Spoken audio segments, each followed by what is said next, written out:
യേശുവിൻ്റെ നാമത്തിൽ വന്ദനം.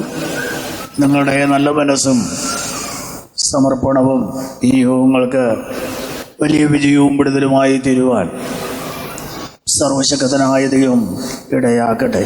ശ്രദ്ധിക്കണേ, എവിടെ ഇരിക്കുന്നു എന്നുള്ള ബോധം, എന്തിനിരിക്കുന്നു എന്ന ബോധം നിങ്ങളുടെ അകത്ത് ഭരിച്ചുകൊണ്ടിരിക്കണം. വന്നത് നല്ലത്, ഇരിക്കുന്നത് നല്ലത്, പക്ഷേ വരേണ്ട മനോഭാവത്തിൽ വന്നില്ല എങ്കിൽ, ഇരിക്കേണ്ടതുപോലെ ഇരുന്നില്ല എങ്കിൽ, അംഗീകരിക്കേണ്ടവൻ അംഗീകരിച്ചില്ല എങ്കിൽ ഇതെല്ലാം വേസ്റ്റാണ്.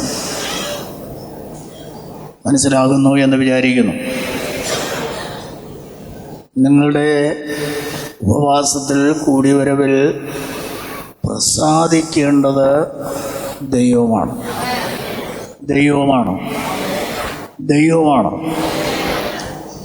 അത് സംഭവിക്കുന്നില്ലെങ്കിൽ ഇതെല്ലാം മാനുഷികമായ കാഴ്ചയ്ക്ക് വേണ്ടി ചെയ്യുന്ന പരീശന്മാരുടെയും ശാസ്ത്രിമാരുടെയും പദ്ധതികളാണ്. അതുകൊണ്ട് സ്നേഹത്തിൻ്റെ ആത്മാവിൽ നിങ്ങളെ ഓർപ്പിക്കുന്നു, ഈ കൂടിവരവ് നിങ്ങൾക്ക് അനുഗ്രഹമായി തീരണമെങ്കിൽ ഇതിൽ ദൈവം പ്രസാദിക്കണം. ദൈവം പ്രസാദിക്കാൻ എന്ത് ചെയ്യണമെന്ന് നിങ്ങളുടെ മനസാക്ഷിയോട് ചോദിക്കണം.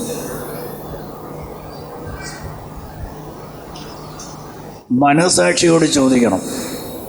മനസാക്ഷി വേണം അതിനൊക്കെ വിധി പറയാൻ. Price the Lord, price the Lord. എല്ലാവരും ഇവിടെ തന്നെ ഉണ്ടല്ലോ അല്ലേ? Price the Lord, hallelujah. ആ ദൈവ സാന്നിധ്യം നിങ്ങൾക്ക് കിട്ടുന്നുണ്ടോ? ആ ദൈവത്തിൻ്റെ സാന്നിധ്യം, ആ ദൈവ സാന്നിധ്യം നിങ്ങൾക്ക് കിട്ടുന്നില്ല എങ്കിൽ വെറും ഒരു ഉത്സവപ്പറമ്പിലിരിക്കുന്ന അനുഭവമേ ഉള്ളൂ. എന്നാൽ ദൈവ സാന്നിധ്യം നിങ്ങൾക്ക് കിട്ടുന്നു എങ്കിൽ മറുരൂപമലയിൽ ശിഷ്യന്മാർ യേശുവായിരുന്നപ്പോഴുള്ള അനുഭവം ഇന്ന് പകലെ നിങ്ങൾക്കും പ്രാപിക്കുവാൻ കഴിയും. അങ്ങനെയെങ്കിൽ നിങ്ങൾ തിരിച്ചിറങ്ങിപ്പോകുമ്പോൾ ഇങ്ങനെ പറഞ്ഞിട്ട് പോകും: വന്നത് നന്നായി, ഇരുന്നത് നന്നായി, കേട്ടത് നന്നായി എന്ന് പറഞ്ഞുകൊണ്ട് വ്യക്തിപരമായി മടങ്ങുവാൻ അത് മുഖാന്തരമായി തീരും. അതുകൊണ്ട് ദൈവമക്കളെ, പിന്നെയും പറയുന്നു, ദൈവം നമ്മിൽ പ്രസാദിക്കണം. Price the Lord. സമയത്തെ ഒട്ടും നഷ്ടപ്പെടുത്തുവാൻ ആഗ്രഹിക്കുന്നില്ല. ദൈവത്തിൻ്റെ വചനത്തിലേക്ക് നമ്മുടെ ശ്രദ്ധയെ നമുക്ക് കൊണ്ടുവരാം. കർത്താവിന് മഹത്വമുണ്ടാകട്ടെ. 2 കൊരിന്ത്യർക്ക് എഴുതിയ ലേഖനം 7-ാം അധ്യായം 1-ാമത്തെ വാക്യം പ്രിയമുള്ളവരെ വായിക്കാം. 2 കൊരിന്ത്യർ 7:1. ഈ വാഗ്ദത്തങ്ങൾ നമുക്കുള്ളത് കൊണ്ട് നാം ജഡത്തിലെയും ആത്മാവിലെയും സകല കന്മഷവും നീക്കി നമ്മെ തന്നെ വെടിപ്പാക്കി ദൈവഭയത്തിൽ വിശുദ്ധിയെ തികച്ചുകൊള്ളുക. ദൈവജനത്തിന്റെ ശ്രദ്ധയ്ക്ക് ഓർപ്പിക്കുകയാണ്. നിങ്ങൾ ആരാധനയ്ക്ക് വന്നു, പ്രാർത്ഥനയ്ക്ക് ഇരിക്കുകയാണ്, വചനം കേൾക്കുന്നു. ആരുടെ മേലും ദൈവത്തിന് അമിതമായ ഒരു സമ്മർദ്ദം ഇല്ല.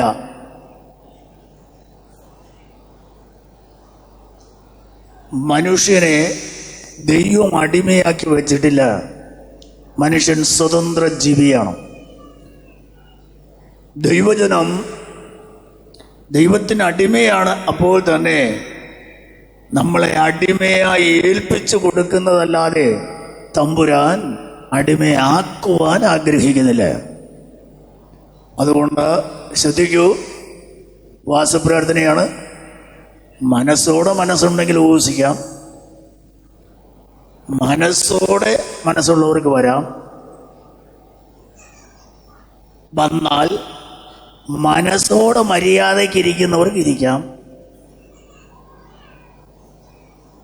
മനസ്സോടെ കേൾക്കാൻ താല്പര്യമുള്ളവർക്ക് കേൾക്കാം. മനസ്സോടെ ഏറ്റെടുത്ത് ക്രമീകരണം വരുത്താൻ താല്പര്യമുള്ളവർക്ക് അത് ചെയ്യാം. അല്ലെങ്കിൽ നിങ്ങൾക്ക് തോന്നിയതുപോലെ ചെയ്യാം. എന്താ അങ്ങനെ പറഞ്ഞ്? വർത്തമാനം പറയുന്നവൻ്റെ വായെ പിടിക്കാനും, ഉറക്കം തോന്നുന്നവൻ്റെ കയ്യിൽ പിടിക്കാനും, കഴുത്തി പിടിക്കാനും, അലക്ഷ്യമുണ്ടാക്കുന്നവൻ്റെ പള്ളയ്ക്ക് ചവിട്ടാനും എഴുന്നേറ്റ് അങ്ങോട്ടും ഇങ്ങോട്ടും നടക്കുന്നവൻ്റെ ഇളിക്കിടിക്കാനും ഒന്നും തമ്പുരാൻ വരുന്നില്ല. നിങ്ങൾക്ക് നിങ്ങളുടെ ഇഷ്ടം പോലെ ചെയ്യാനുള്ള സ്വാതന്ത്ര്യമുണ്ട് കേട്ടോ. പക്ഷേ ദൈവത്തിന് മഹത്വം എന്താണ്? നിങ്ങൾക്ക് പ്രയോജനവും ഗുണവുമായത് എന്താണ്? അത് മനസ്സിലാക്കി ചെയ്താൽ, മനസ്സോടെ ചെയ്താൽ, മനസ്സോടെ ചെയ്താൽ, മനസ്സോടെ ചെയ്താൽ, മനസ്സോടെ ചെയ്താൽ നിങ്ങൾക്ക് അനുഗ്രഹമായിരിക്കും. അതുകൊണ്ട് ഇരിക്കുന്നവരുടെ ശ്രദ്ധയ്ക്ക് ഇരിക്കേണ്ടതുപോലെ ഇരിക്കാൻ മനസ്സ് വച്ചാൽ അത് നിങ്ങൾക്ക് അനുഗ്രഹമായിരിക്കും. സ്തോത്രം, സ്തോത്രം. വായിച്ച് കേട്ട വചനത്തെ ഒരിക്കൽ കൂടി ഓർപ്പിക്കുന്നു. പ്രിയമുള്ളവരെ, ഈ വാഗ്ദത്തങ്ങൾ നമുക്ക് ഉള്ളതുകൊണ്ട് ജഡത്തിലെയും ആത്മാവിലെയും സകല കന്മഷവും നീക്കി നാം നമ്മെ തന്നെ വെടിപ്പാക്കി ദൈവ ഭയത്തിൽ വിശുദ്ധിയെ തികച്ചുകൊള്ളുക. സ്തോത്രം. ഇത് ആരോടുള്ള സന്ദേശമാണ്? രക്ഷിക്കപ്പെടാത്തവരോടല്ല, മാനസാന്തരപ്പെടാത്തവരോടല്ല, സ്നാനപ്പെടാത്തവരോടും അല്ല. 1 കൊരിന്ത്യർ 1-ാം അധ്യായം 2-ാം വചനവും 2 കൊരിന്ത്യർ 1-ന്റെ 1-ാം വചനവും വായിക്കാം. ദൈവ ഇഷ്ടത്താൽ യേശുക്രിസ്തുവിന്റെ അപ്പോസ്തലനായ പൗലോസും സഹോദരനായ സോസ്തനോസും കൊരിന്തിലുള്ള ദൈവസഭയ്ക്ക്, കേട്ടോടെ, കൊരിന്തിലുള്ള ദൈവസഭയ്ക്കും. അപ്പോൾ കൂടിവരവുകൾ പലതുണ്ട്, കൂട്ടങ്ങൾ പലതുണ്ട്, പള്ളികൾ പലതുണ്ട്, ആരാധന സ്ഥലങ്ങൾ പലതുണ്ട്.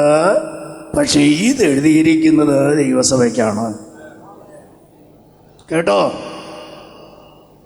ദൈവസഭയ്ക്ക്. അടുത്ത, ക്രിസ്തു യേശുവിൽ വിശുദ്ധീകരിക്കപ്പെട്ടവരും, ക്രിസ്തു യേശുവിൽ വിശുദ്ധീകരിക്കപ്പെട്ടവരും. അടുത്ത, അവിടെയും ഇവിടെയും എവിടെയും. അപ്പോ ചെറുവാര കുണത്തുകാരും അതിനകത്ത് വരും. മനസ്സിലായോ എന്തോ? അവിടെയും ഇവിടെയും എവിടെയും. അല്ലാതെ ചെറുവാര കുണത്തുകാർക്ക് വേണ്ടി വേറെ വേദോസം ഒന്നും എഴുതിയിട്ടില്ല കേട്ടോ. മലയാളികൾക്ക് വേറെ എഴുതിയിട്ടില്ല, തമിഴർക്ക് വേറെ എഴുതിയിട്ടില്ല. ഈയിടയ്ക്ക് ഒരാളിനോട് വർത്തമാനം പറഞ്ഞപ്പോൾ പുള്ളി പറയും, പാസ്റ്ററെ, ആ സാഹചര്യത്തിൽ കൊരിന്തിലെ ചില സിറ്റുവേഷൻ അങ്ങനെയായിരുന്നു, അതുകൊണ്ട് അവർക്ക് എഴുതിയതാണ്. പിന്നെ ആവർത്തന പുസ്തകത്തിലെ ആ വാക്യം അന്നത്തെ ഇസ്രായേലിന്റെ സ്ഥിതി അതായിരുന്നു. അതുകൊണ്ട് ഫിലോമോൻ എഴുതിയത് അവന്റെ ബാക്ക്ഗ്രൗണ്ടും അവനത് ആവശ്യമായ സാഹചര്യം അതായിരുന്നു. ഞാൻ പിന്നെ ഈ മണ്ടനോട് ചോദിച്ചു, പിന്നെ എന്തിനാ ഇയാൾ ഇതും തൂക്കി പിടിച്ചുകൊണ്ട് നടക്കുന്നേ? ഏത് ഈ വേദോസം വല്ലോർക്കും എഴുതിയ, ആർക്കോ വേണ്ടി എഴുതിയതിനെ നമ്മൾ എന്തിനാ ചുമന്നോട് നടക്കുന്നത്? നിങ്ങൾക്കും ആ തോന്നൽ വല്ലതും ഉണ്ടോ? സ്തോത്രം. നിനക്ക് എഴുതിയതാ ഇന്ന് പകൽക്കാലം നിന്നോട് പറയുന്നത്.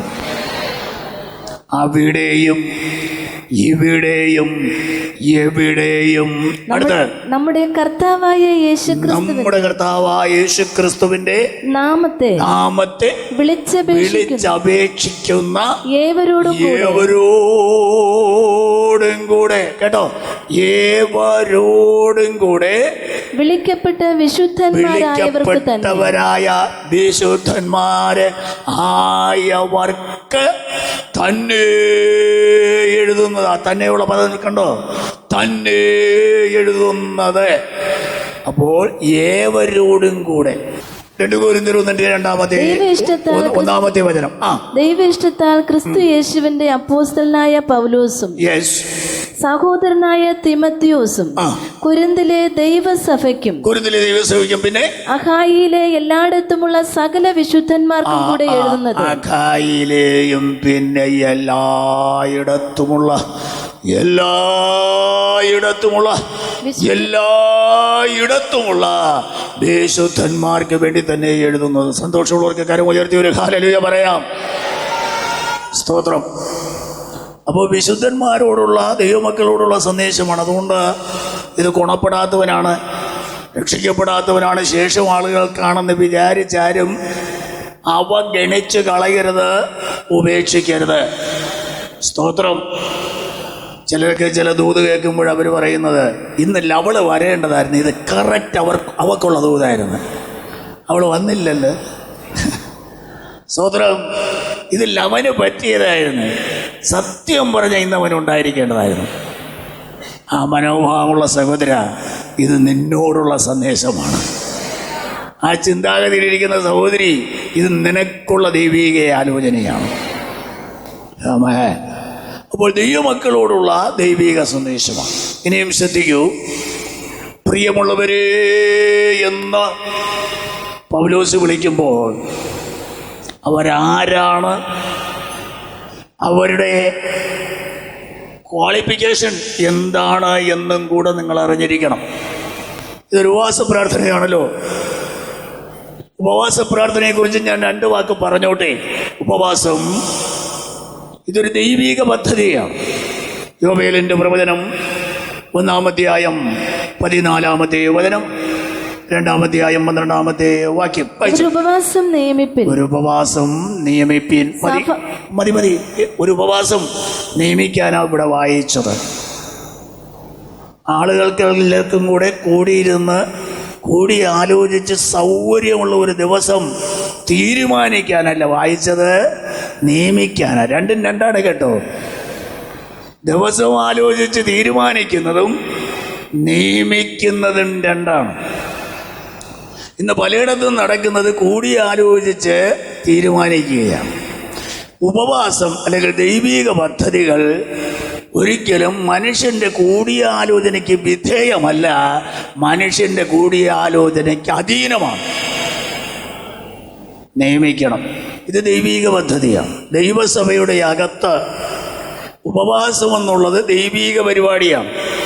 അതെല്ലാവരുടെയും സൗകര്യം നോക്കി വയ്ക്കാൻ വിചാരിച്ചാൽ 1 വർഷത്തിലും അത് നടക്കത്തില്ല. എപ്പോഴാ ഒക്കുന്നേ കേട്ടോന്തോ, എപ്പോഴാ ഒക്കുന്നത് ദൈവിക കാര്യത്തിന്? ബാക്കി എല്ലാത്തിനും സമയം കിട്ടും, ബാക്കി എല്ലാം ഒക്കും, അല്ലെങ്കിൽ നമ്മൾ ഒപ്പിക്കും. പക്ഷേ ദൈവിക കാര്യങ്ങൾക്ക് ഒപ്പിക്കാൻ അവസരങ്ങൾ ഉണ്ടാകാറില്ല. നിങ്ങൾക്കറിയാമല്ലോ, എല്ലാത്തിനും സമയം കിട്ടുമല്ലോ. ദൈവിക കാര്യങ്ങൾക്ക് എപ്പോഴാണ് സമയം കിട്ടുന്നത്? സ്തോത്രം. വലിയ ബുദ്ധിമുട്ടുള്ള കാര്യമാണ് ഈ ദൈവിക പദ്ധതികൾ, പരിപാടികൾ. ഇനി മറ്റൊരു കാര്യം കൂടെ, എന്തിനായി ഉപവാസം നിയമിക്കുന്നത്?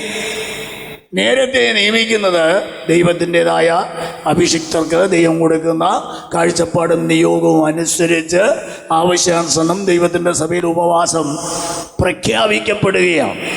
ഇതിന് അഡ്വാൻസായിട്ട് പ്രഖ്യാപിക്കപ്പെടുന്നത് നമ്മുടെ കാര്യങ്ങളൊക്കെ ക്രമീകരിച്ച് ഒതുക്കി ഈ ഉപവാസ ദിവസങ്ങൾക്ക് സമയം വേർതിരിക്കാൻ വേണ്ടിയാണ് അഡ്വാൻസായിട്ട് ഇത് നിയമിക്കപ്പെടുന്നത്.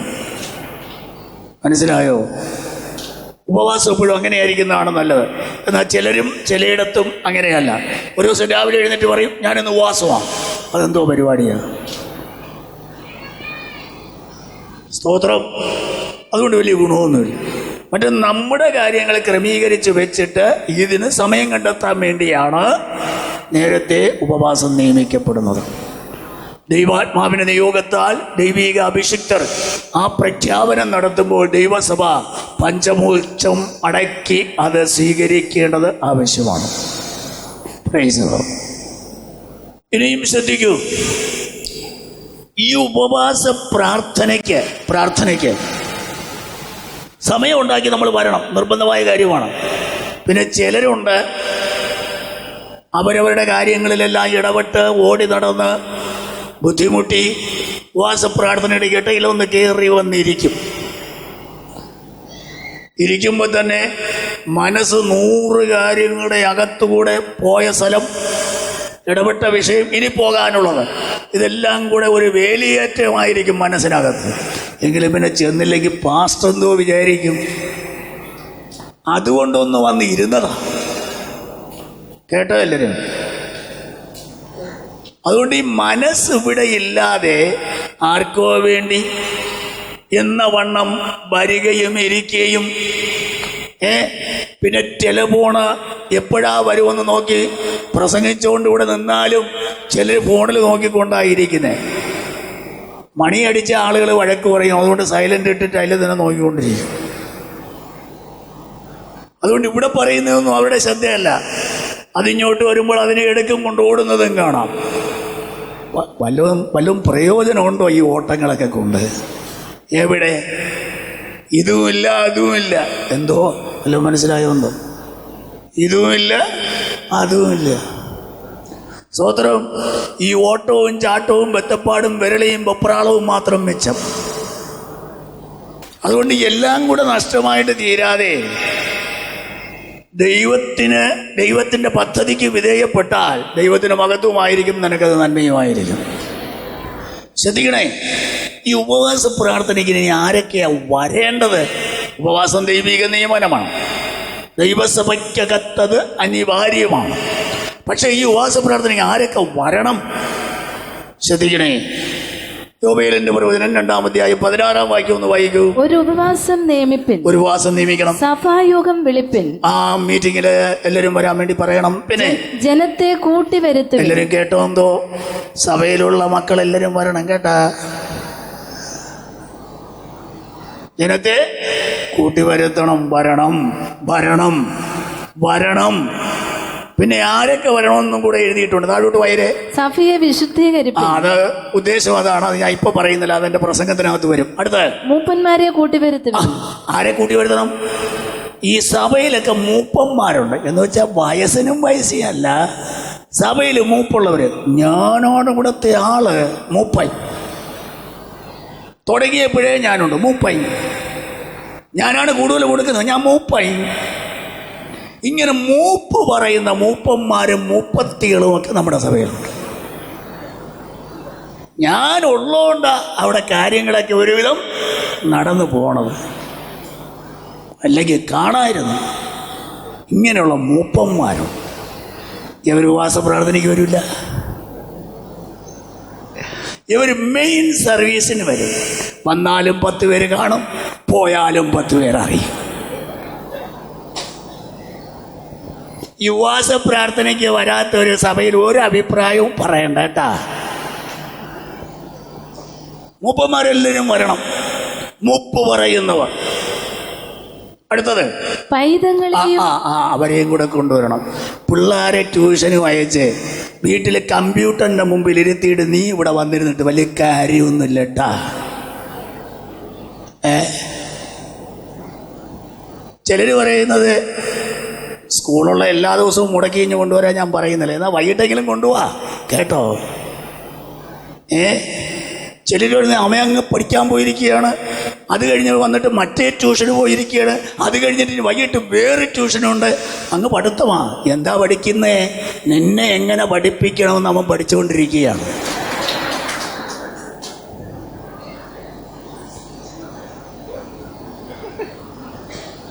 കേട്ടോ എല്ലാവരും? ചിലരൊക്കെ മനസ്സിലായി ഞാൻ ഇത്രയൊക്കെ കഷ്ടപ്പെട്ട് അവനെ പഠിപ്പിച്ചത്. ഈയിടെയായിട്ട് ആ ചെറുക്കൻ ഇപ്പം എന്നെ ശരിക്ക് പഠിപ്പിച്ചുകൊണ്ടിരിക്കുകയാണ്. ദൈവസന്നിധിയിൽ കൊണ്ടുവരാതെ പഠിത്തത്തിൻ്റെ പേരിൽ എവിടെയും പോകാനും മുറിയടച്ചിരിക്കാനും. മുറിയടച്ചൊക്കെ പിള്ളേരിരുന്ന് പഠിക്കുന്നത് പരീക്ഷ എഴുതാനുള്ള വിഷയമാണ് പഠിക്കുന്നെന്നാണോ നിങ്ങളുടെ വിചാരം? ആണോ?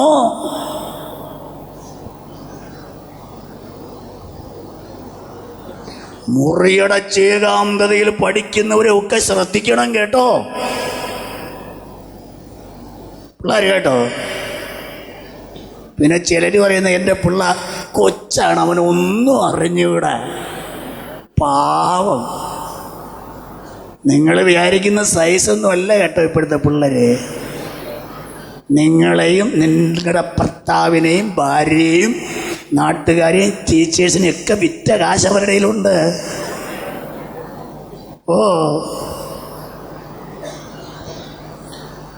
അതുകൊണ്ട് ഈ മറ്റതൊക്കെ പഠിപ്പിക്കുന്നതിൻ്റെ ഇടയിൽ ദൈവവചനം പഠിക്കാനും ദൈവിക കാര്യങ്ങൾ സംബന്ധിക്കാനും കുറച്ച് സമയമൊക്കെ അവരെയും കൂടെ കൊണ്ടുവന്ന് ഇരുത്തണം കേട്ടാ.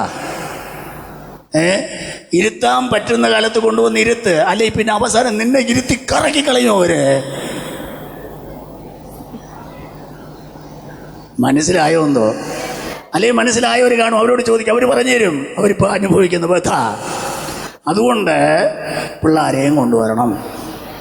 എല്ലാ സ്കൂളും കോളേജും മുടക്കി കൊണ്ടുവരണമെന്ന് ഞാൻ പറയുന്നില്ല, എങ്കിലും അതിനൊരു ഭാരം, അതിനൊരു ഉത്തരവാദിത്വം നീ ഏറ്റെടുക്കും. അടുത്ത് മുല കുടിക്കുന്നവരെയും ഒരുമിച്ച് ആരെ കൊണ്ടുവരണമെന്ന്? മുല കുടിക്കുന്നവരെ കൊണ്ടുവരണം.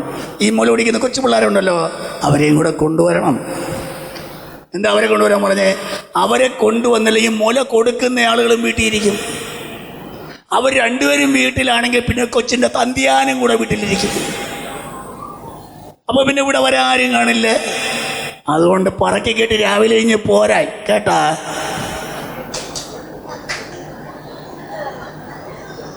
കേട്ടാ എല്ലാവരും?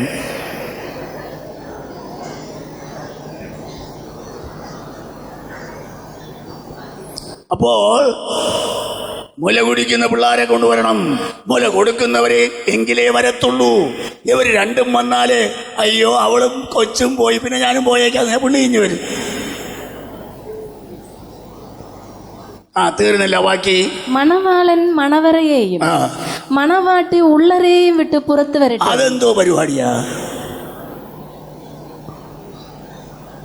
കല്യാണം കഴിഞ്ഞിട്ട് വിരുന്നിനു വേണ്ടി ഓടി നടക്കുന്ന മധു വിധു കൊണ്ടാടുന്ന പാർട്ടികളുണ്ടല്ലോ, അവരോടും വരാൻ കേട്ടാ. ചിലർ ഇതൊക്കെ കളഞ്ഞിട്ട് അങ്ങ് കൊണ്ടാടാൻ നടക്കും, ഹണിമൂൺ. ഒടുവിൽ കൊണ്ടാടി ആടി ആളിൻ്റെ ആപ്പീസും പൂട്ടും. അത് സംഭവിക്കാതിരിക്കാൻ നവദമ്പതികളെല്ലാം വരണം. പിന്നെ അടുത്തൊരു ഗ്രൂപ്പിനെ കൂടെ വായിച്ചു, കല്യാണം ഉറച്ചിട്ട് ഇപ്പം നടക്കുമെന്ന ചിന്തയില് സ്വോത്രം അയണി ഊണ് തിന്നാൻ നടക്കുന്ന പാർട്ടികളുണ്ടല്ലോ, അവരും വരണം.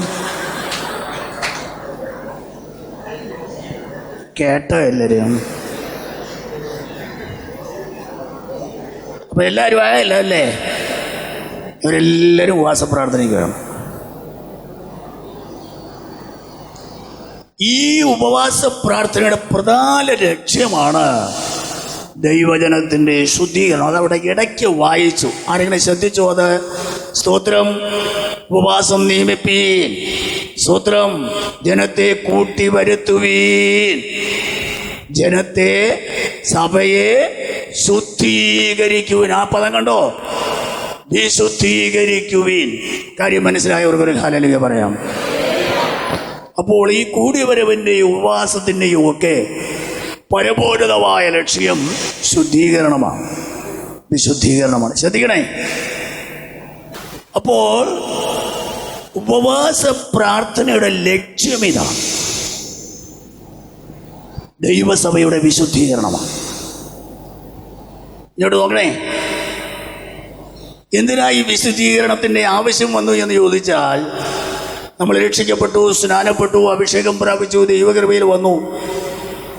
അന്ന് അല്ലെങ്കിൽ ആ ദിവസങ്ങളിൽ യേശു കർത്താവ് വന്നെങ്കിൽ നമ്മൾ എടുക്കപ്പെടുമായിരുന്നു. കാരണം അന്ന് നമ്മൾ ഒരു പിച്ചു കുഞ്ഞിൻ്റെ മനോഭാവമുള്ളവരായിരുന്നു, നിർമ്മല ഹൃദയമുള്ളവർ, ഒരശുദ്ധിയുമില്ല. പരിശുദ്ധാത്മാവൊക്കെ ശരിയായ പരിശുദ്ധാത്മാവാണെങ്കിൽ പ്രാപിച്ച ആ സമയങ്ങളൊക്കെ എന്തൊരു നിർമ്മലമായ ലോലമായ ഹൃദയമായിരുന്നു.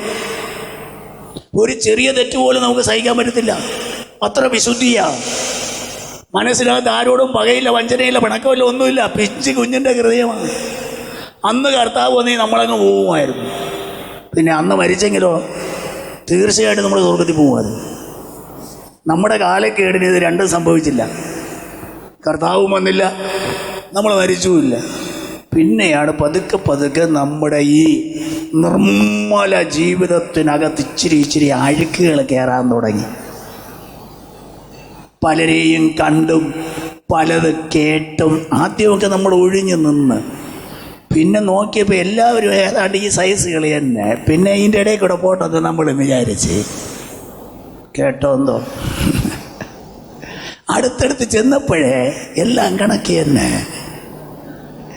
പിന്നെ ഞാൻ മാത്രം എന്തിനിങ്ങനെ പോട്ടീൻ്റെ ഇടയിൽ കൂടെ? ഞാൻ നോക്കി കേട്ടോ നന്നായിട്ട്, എൻ്റെ ഭർത്താവിനെയും മക്കളെയെങ്കിലും നേരെയാക്കാം. അതും നേരെയാകില്ല. പിന്നെ അവളെയും എവളെയും അവനെയും നോക്കി, അതൊക്കെ ഏതാണ്ട് ശരി തന്നെ. പിന്നെ അതിൻ്റെ ഇടയിൽ കൂടെ എനിക്ക് പോണതറ്റം വരെ പോട്ടെ, ഞാനും കൂടെ അങ്ങ് പോവുകയാണ്. അങ്ങനെ ആയിപ്പോയില്ലേ? ജീവിതം ദൈനംദിനം പാപ ലോകത്തിന് അനുരൂപമായി അതിനോട് ചേർന്ന് അവരോട് ചേർന്ന് നാമും ജീവിക്കുവാൻ തുടങ്ങി. അങ്ങനെ വന്നത് കൊണ്ടാണ് ദൈവസഭയ്ക്കകത്തൊരു വിശുദ്ധീകരണം ആവശ്യമായി വന്നത്. കാര്യം മനസ്സിലായവർക്ക് മാത്രം ഒരു ഹല്ലേലൂയ പറയാം. അപ്പോൾ പ്രിയമുള്ളവരെ, ഈ വാഗ്ദത്തങ്ങൾ നമുക്കുണ്ട്. ഇനിയും ശ്രദ്ധിക്കൂ, ഈ പ്രിയമുള്ളവരെ എന്ന് വിളിച്ചത് ആരെയാണ്? എല്ലാവരെയുമല്ല. പിന്നെ ആരെയാണ്? 2 കൊരിന്ത്യർക്കെഴുതിയ ലേഖനം 6-ാം അധ്യായം 16 മുതൽ താഴോട്ട് വായിക്കാം. ദൈവാലയത്തിന് വിഗ്രഹങ്ങളോട് എന്ത് യോഗ്യത? എല്ലാവരും കേൾക്കണേ. ദൈവാലയത്തിന് വിഗ്രഹങ്ങളോട് എന്ത് യോഗ്യത? ഒരു ബന്ധവുമില്ല. അടുത്ത്, ദൈവത്തിന്റെ ആലയമല്ലോ. നാം ജീവനുള്ള ദൈവത്തിന്റെ ആലയമല്ലോ. ഇങ്ങോട്ട് നോക്ക്. നാം ജീവനുള്ള ദൈവത്തിൻ്റെ ആലയമാണ്. നമ്മൾ വിചാരിക്കുന്നത് ഇതാണ് ദൈവത്തിൻ്റെ ആലയം എന്നാണ്. ഇത് ദൈവമക്കൾക്ക് കൂടി വന്നിരുന്ന് സ്തോത്രം ചെയ്യാനും ഒരുമിച്ചിരുന്ന് ആരാധിക്കാനുമുള്ള ഒരു ആരാധന സൗകര്യമാണ്, അല്ലെങ്കിൽ ഒരു പ്രാർത്ഥനാലയമാണ്, ഒരു കൂടി വരാനുള്ള സൗകര്യമാണ് ഈ ഹോള്. എന്നാൽ നമ്മുടെ ദൈവത്തിൻ്റെ ആലയം നമ്മളാണ്. സ്തോത്രം. ഓരോരുത്തരും മനസാക്ഷിയെ തൊട്ട് പറഞ്ഞേക്കണം, ഞാൻ ജീവനുള്ള ദൈവത്തിൻ്റെ ആലയമാണ്. ഈ ബോധം മറന്നു പോകരുത്. ഞാൻ ജീവനുള്ള ദൈവത്തിൻ്റെ ആലയമാണ്. നമ്മൾ ജീവനുള്ള ദൈവത്തിൻ്റെ ആലയമാണ്. അവരായി പ്രിയമുള്ളവരെന്ന് വിളിച്ചത്. താഴോട്ട് വായിക്കും. ഞാൻ അവരിൽ വസിക്കുകയും. കേട്ടോ, ഞാൻ അവരിൽ വസിക്കുകയും. ദൈവം പറയാ, ഞാൻ അവരിൽ വസിക്കുകയും അവരുടെ ഇടയിൽ നടക്കുകയും ചെയ്യും. അവരുടെ ഇടയിൽ ഞാൻ നടക്കുകയും ചെയ്യും. ശ്രദ്ധിക്കണേ, തമ്പുരാന്റെ സ്ഥാനം നിങ്ങൾ കേട്ടോ. അവരിൽ എന്ന് പറഞ്ഞാൽ അവരുടെ നടുക്ക്. പിന്നെ അവര് പാർക്കുന്നിടത്ത്, അവർ കൂടി വരുന്നിടത്ത് ഒക്കെ അവരുടെ നടുവിൽ കൂടെ, അവരുടെ കുടുംബത്തിൻ്റെ നടുക്കുകൂടെ, അവരുടേതായ സഞ്ചാര മണ്ഡലങ്ങളുടെ നടുക്കുകൂടെ ഞാനും നടകൊള്ളും. Praise the Lord. ഹല്ലേലൂയ. തമ്പുരാന്റെ സ്ഥാനം അറ്റത്തല്ല, നടുക്കാണ്. വ്യക്തികളിൽ, ഇങ്ങോട്ട് നോക്ക്, വ്യക്തികളിൽ നടുക്ക്, കുടുംബത്തിൻ്റെ നടുക്ക്, കൂടി വരുന്നവരുടെ നടുക്ക്, സദസ്സിൻ്റെ നടുക്ക്, എവിടെയും നടുക്ക്, ഇടയിലാണ് നമ്മുടെ ദൈവത്തിൻ്റെ സ്ഥാനം. ഞാൻ അവരിൽ, അവരുടെ നടുവിൽ നടകൊള്ളുന്നു. അടുത്ത്, ഞാൻ അവർക്ക് ദൈവവും. ഞാൻ അവർക്ക് ദൈവവും അവർ എനിക്ക് ജനവും ആകും എന്ന് ദൈവം അരുളി ചെയ്തിരിക്കുന്നു. എല്ലാവരും എന്നെ ഒന്ന് ശ്രദ്ധിക്കണേ. ഞാൻ അവർക്ക് ദൈവം, അവരെനിക്ക് ജനം. ഇത് പഴയ നിയമത്തിലെ ഒരു പ്രസ്താവനയാണ് കേട്ടോ. പഴയ നിയമത്തില് ഇസ്രായേലിനെ കുറിച്ച് ദൈവം പറയുന്നത്, അവരെനിക്ക് ജനം, ഞാൻ അവർക്ക് ദൈവം. ഇതൊന്ന് നിർത്തിയിട്ട് ഒരു വാക്യം വായിച്ചിട്ട് ഓടിഞ്ഞു വരാം. സ്തോത്രം. ആവർത്തന പുസ്തകം 14-ാം അധ്യായം 2-ാമത്തെ വചനം. ആവർത്തനം 14:2. നിന്റെ ദൈവമായ യഹോവയ്ക്ക് നീ വിശുദ്ധ ജനമല്ലോ. നീ നിന്റെ ദൈവമായ യഹോവയ്ക്ക് വിശുദ്ധ ജനമാണ്. അടുത്ത്, ഭൂതലത്തിലുള്ള സകല ജാതികളിലും വെച്ച് തനിക്ക് സ്വന്ത ജനമായിരിക്കേണ്ടതിന് യഹോവ നിന്നെ തിരഞ്ഞെടുത്തിരിക്കുന്നു. ഇസ്രായേലിനോടുള്ള ദൈവത്തിന്റെ ഉടമ്പടിയാണ്, നിങ്ങൾ എനിക്ക് ജനം, ഞാൻ നിങ്ങൾക്ക് ദൈവം.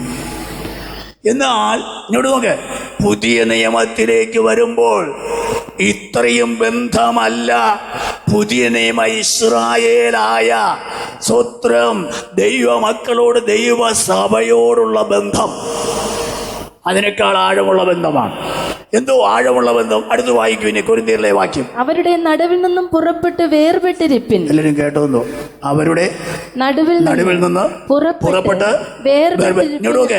ഞാൻ നിന്റെ നടുക്കിരിക്കണമെങ്കിൽ, ഞാൻ നിന്റെ കുടുംബത്തിന്റെ നടുക്കിരിക്കണമെങ്കിൽ, നീ കൂടി വരുമ്പോൾ നിന്റെ നടുക്ക് ഞാനിരിക്കണമെങ്കിൽ എനിക്ക് വരാൻ പറ്റാത്ത,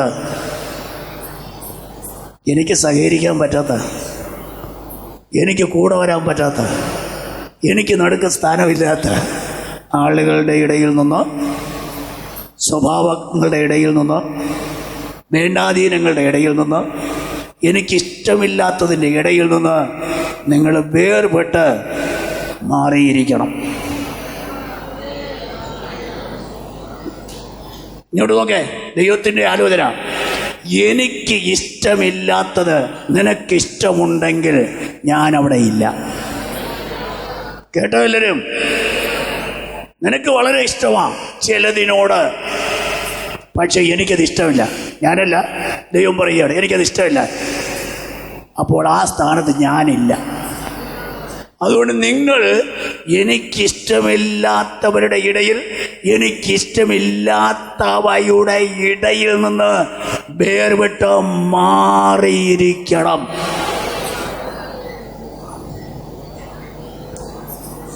ചിലതിനെയൊക്കെ എനിക്ക് ഇഷ്ടമാണെന്ന് പിടിച്ച് ചില രഹസ്യ ജീവിതങ്ങൾ നയിച്ച് ദൈവത്തിന് ഇഷ്ടമില്ലാത്ത പലതിനോടും ബന്ധപ്പെട്ട് ആളുകൾക്കാണേ യോഗ്യനും അല്ലാത്തപ്പോഴ് സൗകര്യം പോലെയൊക്കെ പോകുന്ന സഹോദര സഹോദരി, നിന്റെ മനസാക്ഷിയോട് ചോദിക്കേ, മനസാക്ഷിയോട് ചോദിക്കേ, നിന്റെ ജീവിതത്തിലെ എല്ലാ മണ്ഡലങ്ങളിലും തമ്പുരാന് സ്ഥാനമുണ്ടോ?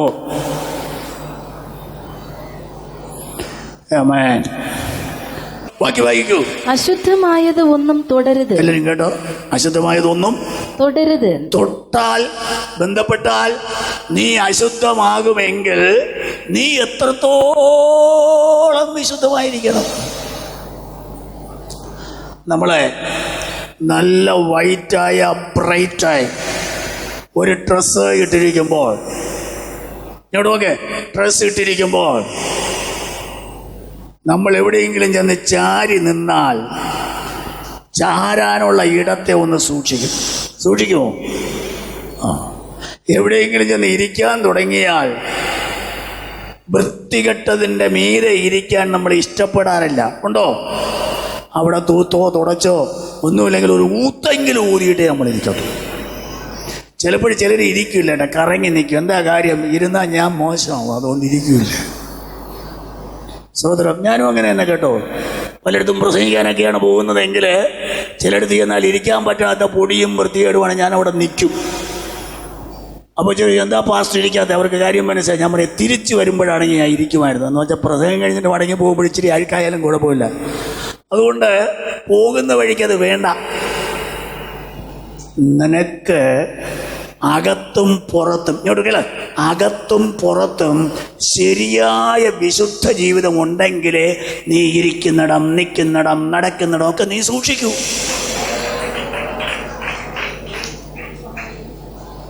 അതേസമയം അഴുക്കും വൃത്തികേടുമായിട്ടിരിക്കുന്ന ഒരു വ്യക്തി, കരിയായാലും വണ്ടിയായാലും റോഡായാലും ഒക്കെ പിടിച്ചവൻ, അവൻ ഇരിക്കുന്ന കാലത്തൊന്നും നോക്കാറില്ല. അവൻ എവിടെയിരിക്കും. നിനക്കതിന് അനുവാദമില്ല. തൊടരുത്, ചാരരുത്, ബന്ധപ്പെടരുത്, പറയരുത്, കേൾക്കരുത്, നോക്കരുത്. കേട്ടോ എല്ലാവരും? കേട്ടോ? എന്തോ സ്തോത്രം. നീ തൊട്ടാൽ, നീ നോക്കിയാൽ, നീ കേട്ടാൽ, നീ ചാരിയാൽ, നീ ബന്ധപ്പെട്ടാൽ നീ അശുദ്ധനാകും. അടുത്ത് വായിക്കൂ. അശുദ്ധമാക്കുന്ന ഒന്നിനെയും തൊടരുത്, കാണരുത്, കേൾക്കരുത്, ബന്ധപ്പെടരുത്. എന്നാൽ ഞാൻ നിങ്ങളെ കൈക്കൊണ്ട് നിങ്ങൾക്ക് പിതാവും നിങ്ങൾ എനിക്ക് പുത്രന്മാരും പുത്രിമാരും ആയിരിക്കും എന്ന് സർവശക്തനായ കർത്താവ് അരുളി ചെയ്യുന്നു. ഈ വാക്യം വായിച്ചപ്പോൾ നിങ്ങൾക്ക് വല്ലതും തോന്നിയോ? നമുക്ക് പിന്നെ ഇങ്ങനെയുള്ള ഒന്നും തോന്നാറില്ല. നമുക്ക് വല്ല വിടുതലോ കൃപയോ തൊടലോ അനുഗ്രഹമോ വരുന്നു, പിടിച്ചോ എടുത്തോ, ഇതിനോടൊക്കെയാണ് നമുക്ക് വലിയ താല്പര്യം. കർത്താവ് നിന്റെ അടുത്തോട്ട് ഇറങ്ങി വരണം. മുഴയിരുന്ന കാലത്ത് ആ സ്ഥലത്ത് ഇപ്പം തൊട്ട് പോയതെന്ന് പറഞ്ഞാൽ അയ്യോ എന്തൊരു കൃപ വ്യാപരിച്ചില്ലേ ഇപ്പോഴേ? ഇല്ല. ഓക്കെ, ഇപ്പൊ വായിച്ചത് നിങ്ങൾ കേട്ടോ.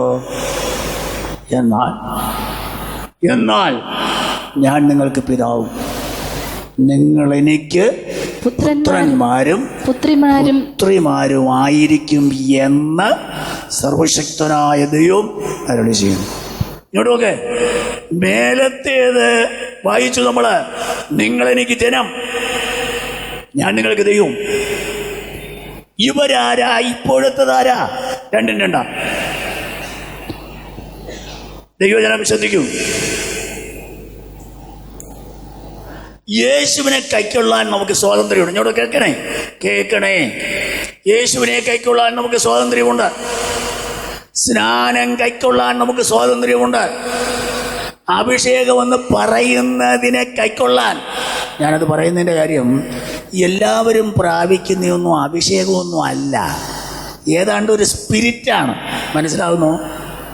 എല്ലായിടത്തും നമ്മുടെ ചില ആളുകളുണ്ട്, എല്ലാത്തിനും അവർക്ക് നല്ല സ്പിരിറ്റാണ്. വർത്തമാനം പറഞ്ഞാലും നല്ല സ്പിരിറ്റാണ്. ഒരു കാര്യം ചെയ്താൽ നല്ല സ്പിരിറ്റാണ്, ഊർജ്ജസ്വലമാണ്, ഉന്മേഷമാണ്. വഴക്കുണ്ടാക്കാനും നല്ല സ്പിരിറ്റാണ്, ചീത്ത വിളിക്കാനും അതുപോലെ തന്നെ, ആരാധനയ്ക്ക് വന്നാലും അതുപോലെ തന്നെ. എന്തൊരു സ്പിരിറ്റ്! അടുത്തിരിക്കുന്നവർക്കൊന്നും സമാധാനമായിട്ട് ഇരിക്കാനും പറ്റില്ല, പറയുന്നതൊന്നും കേൾക്കാനും പറ്റില്ല. എന്തൊരു സ്പിരിറ്റ്! ഞാൻ പറയട്ടെ, അത് നിങ്ങളുടെ സ്പിരിറ്റാണ്. ഞാൻ പറഞ്ഞത് ഹോളി സ്പിരിറ്റാണ്. ഇത് വേറെയാണ്. കേട്ടോ, ഇത് ഹോളി സ്പിരിറ്റാണ്. എങ്ങനെ അറിയാം? വൃക്ഷത്തെ ഫലം കൊണ്ട് തിരിച്ചറിയാം. ഈ അടിയും പിടിയും ബഹളവും ഉണ്ടാക്കുന്നതിലും വിറയ്ക്കുന്നതിലും വിറപ്പിക്കുന്നതിലും ഒന്നും കാര്യമൊന്നുമില്ല. എങ്ങനെയുണ്ട് ഫലം? എങ്ങനെയുണ്ടെന്ന് രാവിലെ പ്രാർത്ഥിക്കാതെ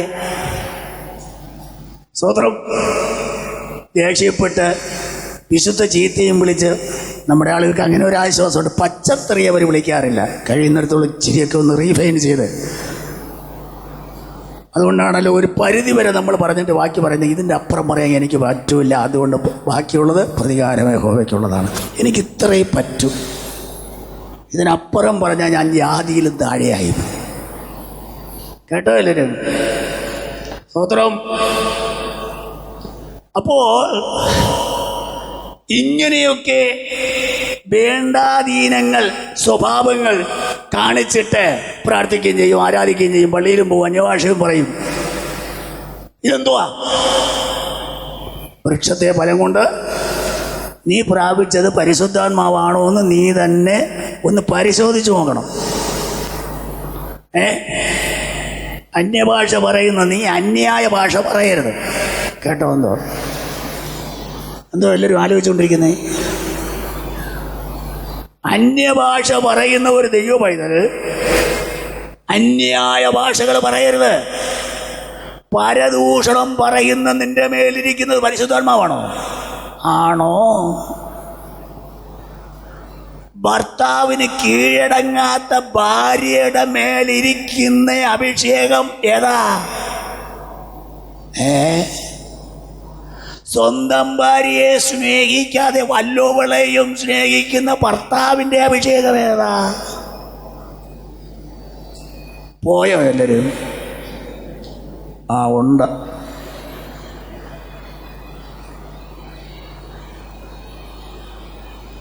വൃക്ഷത്തെ ഫലം കൊണ്ട് തിരിച്ചറിയാം.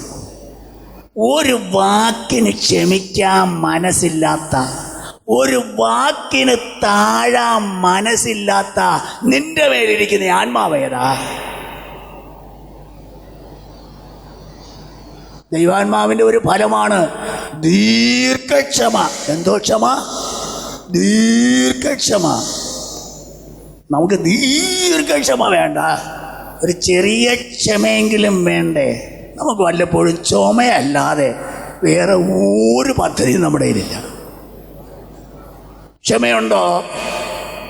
ഉണ്ടോ? അന്യഭാഷ ഉണ്ടോ എന്ന് കേട്ടാൽ നിങ്ങളെല്ലാവരും ഇപ്പം കൈവക്കും. വേണ്ട. ക്ഷമയുണ്ടോ?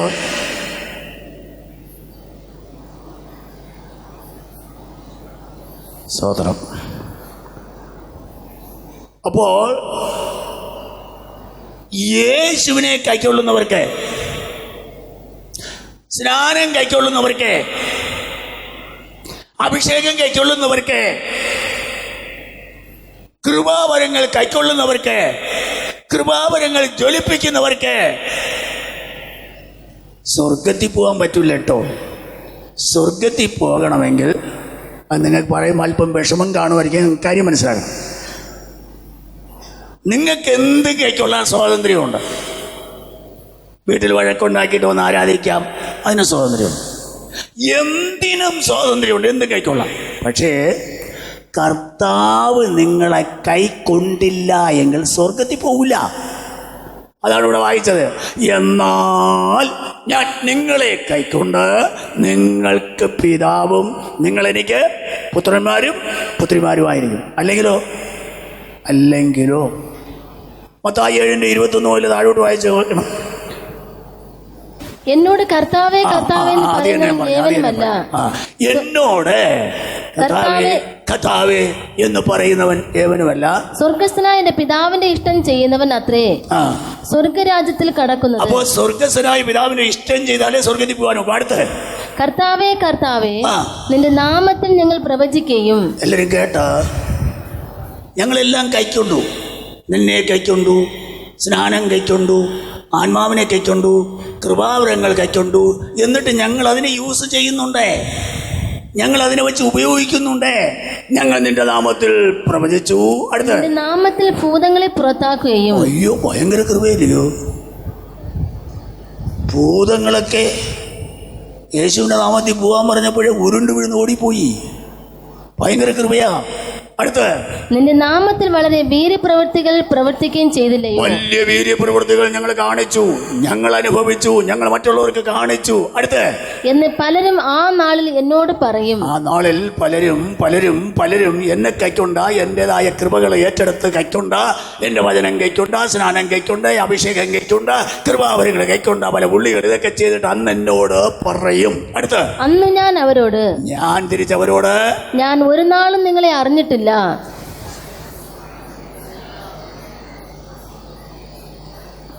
രക്ഷിക്കപ്പെടാത്തവരോടല്ല ഇത് പറഞ്ഞത്, സ്നാനപ്പെടാത്തവരോടല്ല ഇത് പറഞ്ഞത്.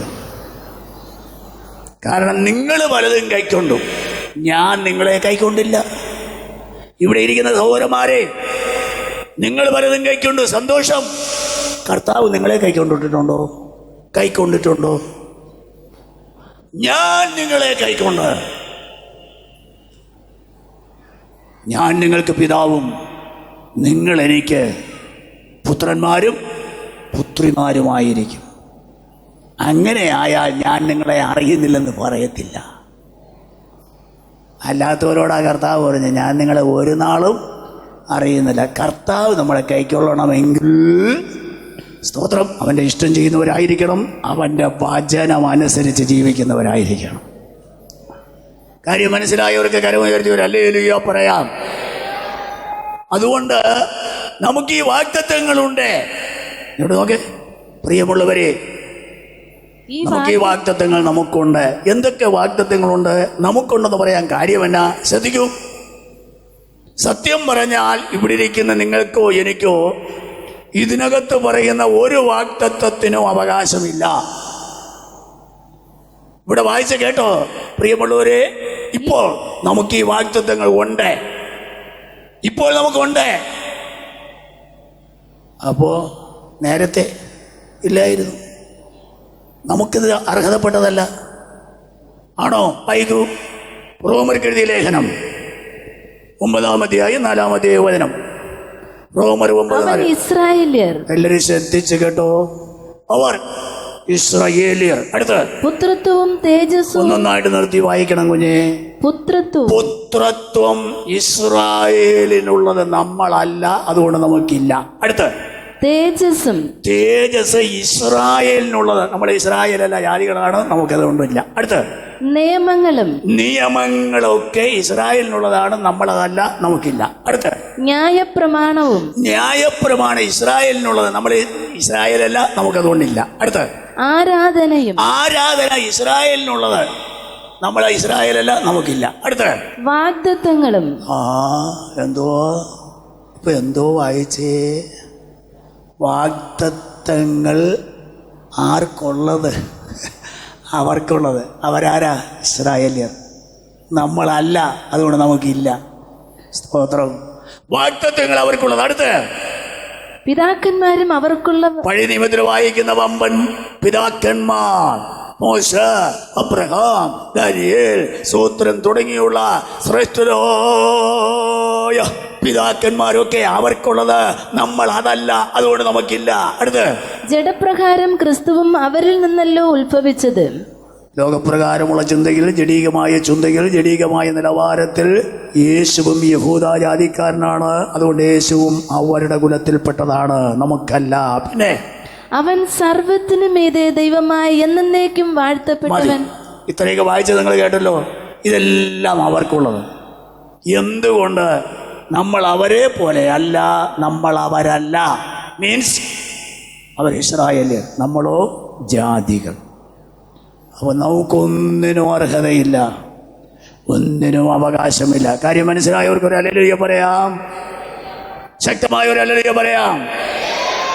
എന്നാൽ ഇപ്പോൾ പ്രിയമുള്ളവരെ, നമുക്ക് ഈ വാഗ്ദത്തമുണ്ട്, ഇപ്പോൾ നമുക്കുണ്ട്. സ്തോത്രം, ഹല്ലേലൂയ. ഇപ്പോൾ നമുക്കുണ്ട്. ഇനിയും ശ്രദ്ധിക്കൂ. നമ്മുടെ ദൈവം വാഗ്ദത്തങ്ങളുടെ ഉടയവനാണ്, നിവർത്തിപ്പാൻ വിശ്വസ്തനുമാണ്. നമ്മുടെ ദൈവത്തിനൊരു പ്രത്യേകതയുണ്ട്. ഇങ്ങോട്ടൊക്കെ ചെയ്യാൻ കഴിയുന്നതേ പറയൂ, പറയുന്നത് ചെയ്യും. ആളുകളെ ആശിപ്പിക്കുക. ഇപ്പോൾ ഇതാണ്ട് ഇലക്ഷൻ വന്നു, ഓരോരുത്തരുടെയും പ്രകടന പത്രികകളും പ്രകടനങ്ങളും കാണണം. നമ്മളങ്ങ് ആശിപ്പിക്കും. പ്രായക്കുറവുള്ള ആളെ കണ്ടാലും വേണമെങ്കിൽ വലിയപ്പാന്നൊക്കെ വിളിച്ചോളൂ. നാറുന്ന അമ്മച്ചിമാരെയൊക്കെ ചെന്ന് കെട്ടിപ്പിടിച്ചോളൂ. ഏത് ഓലക്കൂരയുടെ അകത്ത് വേണമെങ്കിലും അവർ കയറി വൃത്തികെട്ട തറയിൽ ഇരുന്ന് കളയും. പിന്നെ മോഹന വാഗ്ദാനങ്ങൾ ഒന്നും പറയണ്ട. എന്നാൽ കാലക്കേടിന് എവരങ്ങ് ജയിച്ചെന്ന് വെച്ചോ, കാലക്കേടിന് ജയിച്ചു കഴിഞ്ഞാൽ പിന്നെ നമ്മളെ എവരറിയോ? ഇല്ല. എവർ പറഞ്ഞത് ഓർമ്മ കാണോ? ഒന്നുകിൽ അവർക്ക് ചെയ്യാൻ നിസ്സഹായരായിരിക്കാം, അല്ലെങ്കിൽ സ്തോത്രം അവരെ കൊണ്ടതാവില്ല. നമ്മുടെ ദൈവം അങ്ങനെയല്ല കേട്ടോ. ഇങ്ങോട്ട് നോക്കേ, ചെയ്യാൻ കഴിയുന്നതേ പറയൂ, പറയുന്നത് ചെയ്യും. ദൂതത്ര പേര് ഏറ്റെടുക്കുന്നുണ്ട്. ചെയ്യാൻ കഴിയുന്നതേ പറയൂ, പറയുന്നത് ചെയ്യും. നിന്നോടൊരു കാര്യം പറഞ്ഞാൽ, നിന്റെ കുടുംബത്തോടൊരു ദൂത് പറഞ്ഞാൽ, നിന്റെ തലമുറയ്ക്കൊരു ദൂത് പറഞ്ഞാൽ, ഓ ഹല്ലേലൂയ, അത് നിനക്കുള്ളതാണെങ്കിൽ നിന്റെ കാലത്ത് തന്നെ നിറവേറ്റി തരുവാൻ, ഓ ഹല്ലേലൂയ, പറയുന്നവൻ സർവശക്തനാണ്. ദൈവം പറയുന്ന കാര്യം നിറവേറ്റുന്ന വിഷയത്തിൽ ആരുടെയും സപ്പോർട്ട് വേണം. നമ്മൾ മര്യാദയ്ക്ക് ജീവിച്ചാൽ, അർഹരായി ജീവിച്ചാൽ അത് നമുക്ക് അനുഭവിക്കാൻ സാധിക്കും. നമ്മൾ വഴിവിട്ട് ജീവിച്ചാൽ വാഗ്ദത്തമൊന്നും പ്രാപിക്കാൻ നമുക്ക് പറ്റത്തില്ല. വായിച്ചോ, ദൈവം നിറവേറ്റി തരുവാൻ ശക്തനാണ്. 2 വാക്യം പെട്ടെന്ന് വായിക്കൂ. യെശയ്യാവിന്റെ പ്രവചനം 46-ാം അധ്യായം 10-ാം വാക്യം. റോമർക്കെഴുതിയ ലേഖനം 4-ാം അധ്യായം 21-ാം വാക്യം വായിച്ചു. ആരംഭത്തിങ്കൽ തന്നെ അവസാനവും. ശ്രദ്ധിച്ചു കേൾക്കണം. ആരംഭത്തിങ്കൽ തന്നെ അവസാനവും, പൂർവകാലത്ത് തന്നെ മേലാൽ സംഭവിക്കാനുള്ളത് ഞാൻ പ്രസ്താവിക്കുന്നു. ബാക്കി എന്റെ ആലോചന നിവൃത്തിയാകും. എല്ലാവരും കേട്ടോ? എന്താ ദൈവം പറഞ്ഞേ? എൻ്റെ ആലോചന ഞാൻ പറഞ്ഞതാണെങ്കിൽ ഞാൻ പറഞ്ഞെന്ന് വല്ലതും പറഞ്ഞാൽ അതിന് എനിക്ക് ഉത്തരവാദിത്വമില്ല. ഞാനാണ് പറഞ്ഞതെങ്കിൽ ഞാൻ പറയുന്ന ആലോചന നിവർത്തിയാകും. ഞാൻ പറയുന്ന വാക്യം നിവർത്തിയാകും. ഞാൻ പറയുന്ന വചനം നിവർത്തിയാകും. ഞാൻ പറയുന്നത് നിവർത്തിപ്പാൻ ഞാൻ ശക്തനാണ്. അതിനാരുടെയും സപ്പോർട്ട് എനിക്ക് വേണ്ട. പറയുന്നത് നിവർത്തിപ്പാൻ എൻ്റെ ദൈവം ശക്തനാണ്. റോമർ 4:21 അവൻ വാഗ്ദത്തം ചെയ്തത് നിവർത്തിപ്പാനും ശക്തനെന്ന് പൂർണ്ണമായി ഉറച്ചു. വാഗ്ദത്തം ചെയ്യുന്നത് നിവർത്തിപ്പാനും പ്രവർത്തിപ്പാനും പറയുന്നവൻ ശക്തനാണ്. വിശ്വസിക്കുന്നവർക്ക് മാത്രം ഒരു ഹല്ലേലൂയ പറയാം. 2 കരവും ഉയർത്തി ഒരു ഹല്ലേലൂയ പറയാം. 2 കരങ്ങളും ചേർത്തടിച്ച് ദൈവത്തിന് മഹത്വം കൊടുക്കാം. ഹല്ലേലൂയ. പറയുന്നത് നിവർത്തിപ്പാൻ നമ്മുടെ ദൈവം സർവശക്തനാണ്. അവൻ വാഗ്ദത്തം പറയുവാനല്ല, വാഗ്ദത്തം നിവർത്തിപ്പാനും ശക്തനാണ്. നമ്മുടെ ദൈവം വിശ്വസ്തനാണ്.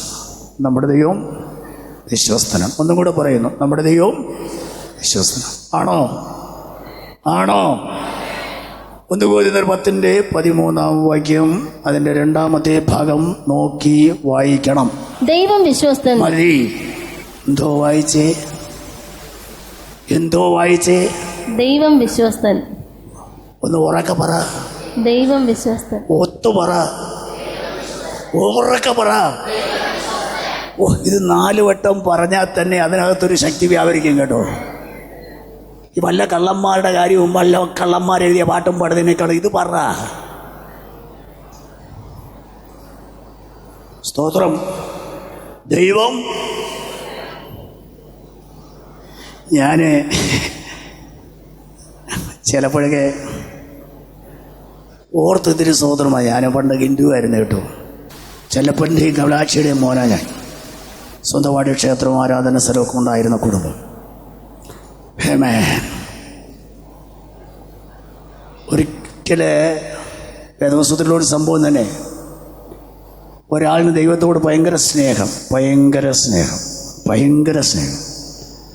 അയാൾ വീട്ടിൽ വന്നപ്പോഴേ മോളെ കണ്ടില്ല, മരുമോനെ കണ്ടില്ല, 2 പെൺപിള്ളാരെയും കണ്ടില്ല, മക്കളെയും കണ്ടില്ല, അവരുടെ സാധനങ്ങളും കണ്ടില്ല. എന്നാൽ മക്കളില്ലാത്തതിൽ, മരുമോനില്ലാത്തതിൽ, കൊച്ചുമക്കളില്ലാത്തതിൽ ഈ പുള്ളിക്ക് ഒരു വിഷമവുമില്ല. പുള്ളി പൂജാമുറി കയറി നോക്കിയപ്പോൾ പുള്ളി സേവിക്കുന്ന കുടുംബദൈവത്തെ കണ്ടില്ല. ആരാണെന്ന് അറിയാമല്ലോ. ആരാ? യാക്കോബാണ്. എനിക്ക് അങ്ങോട്ട് പോയി പ്രസംഗിക്കാനുള്ള നേരം പോരാ. എങ്കിലും ഞാൻ പറയട്ടെ, ഇവന് ഭയങ്കര സങ്കടം, വേവലാതി. വെള്ളം കുടിച്ചില്ല, ആഹാരം കഴിച്ചില്ല. ഇവർ പോയതിൻ്റെ പുറകെ ഓടി. ഇങ്ങോട്ട് നോക്ക്. പോയതിൻ്റെ പുറകെ ഓടി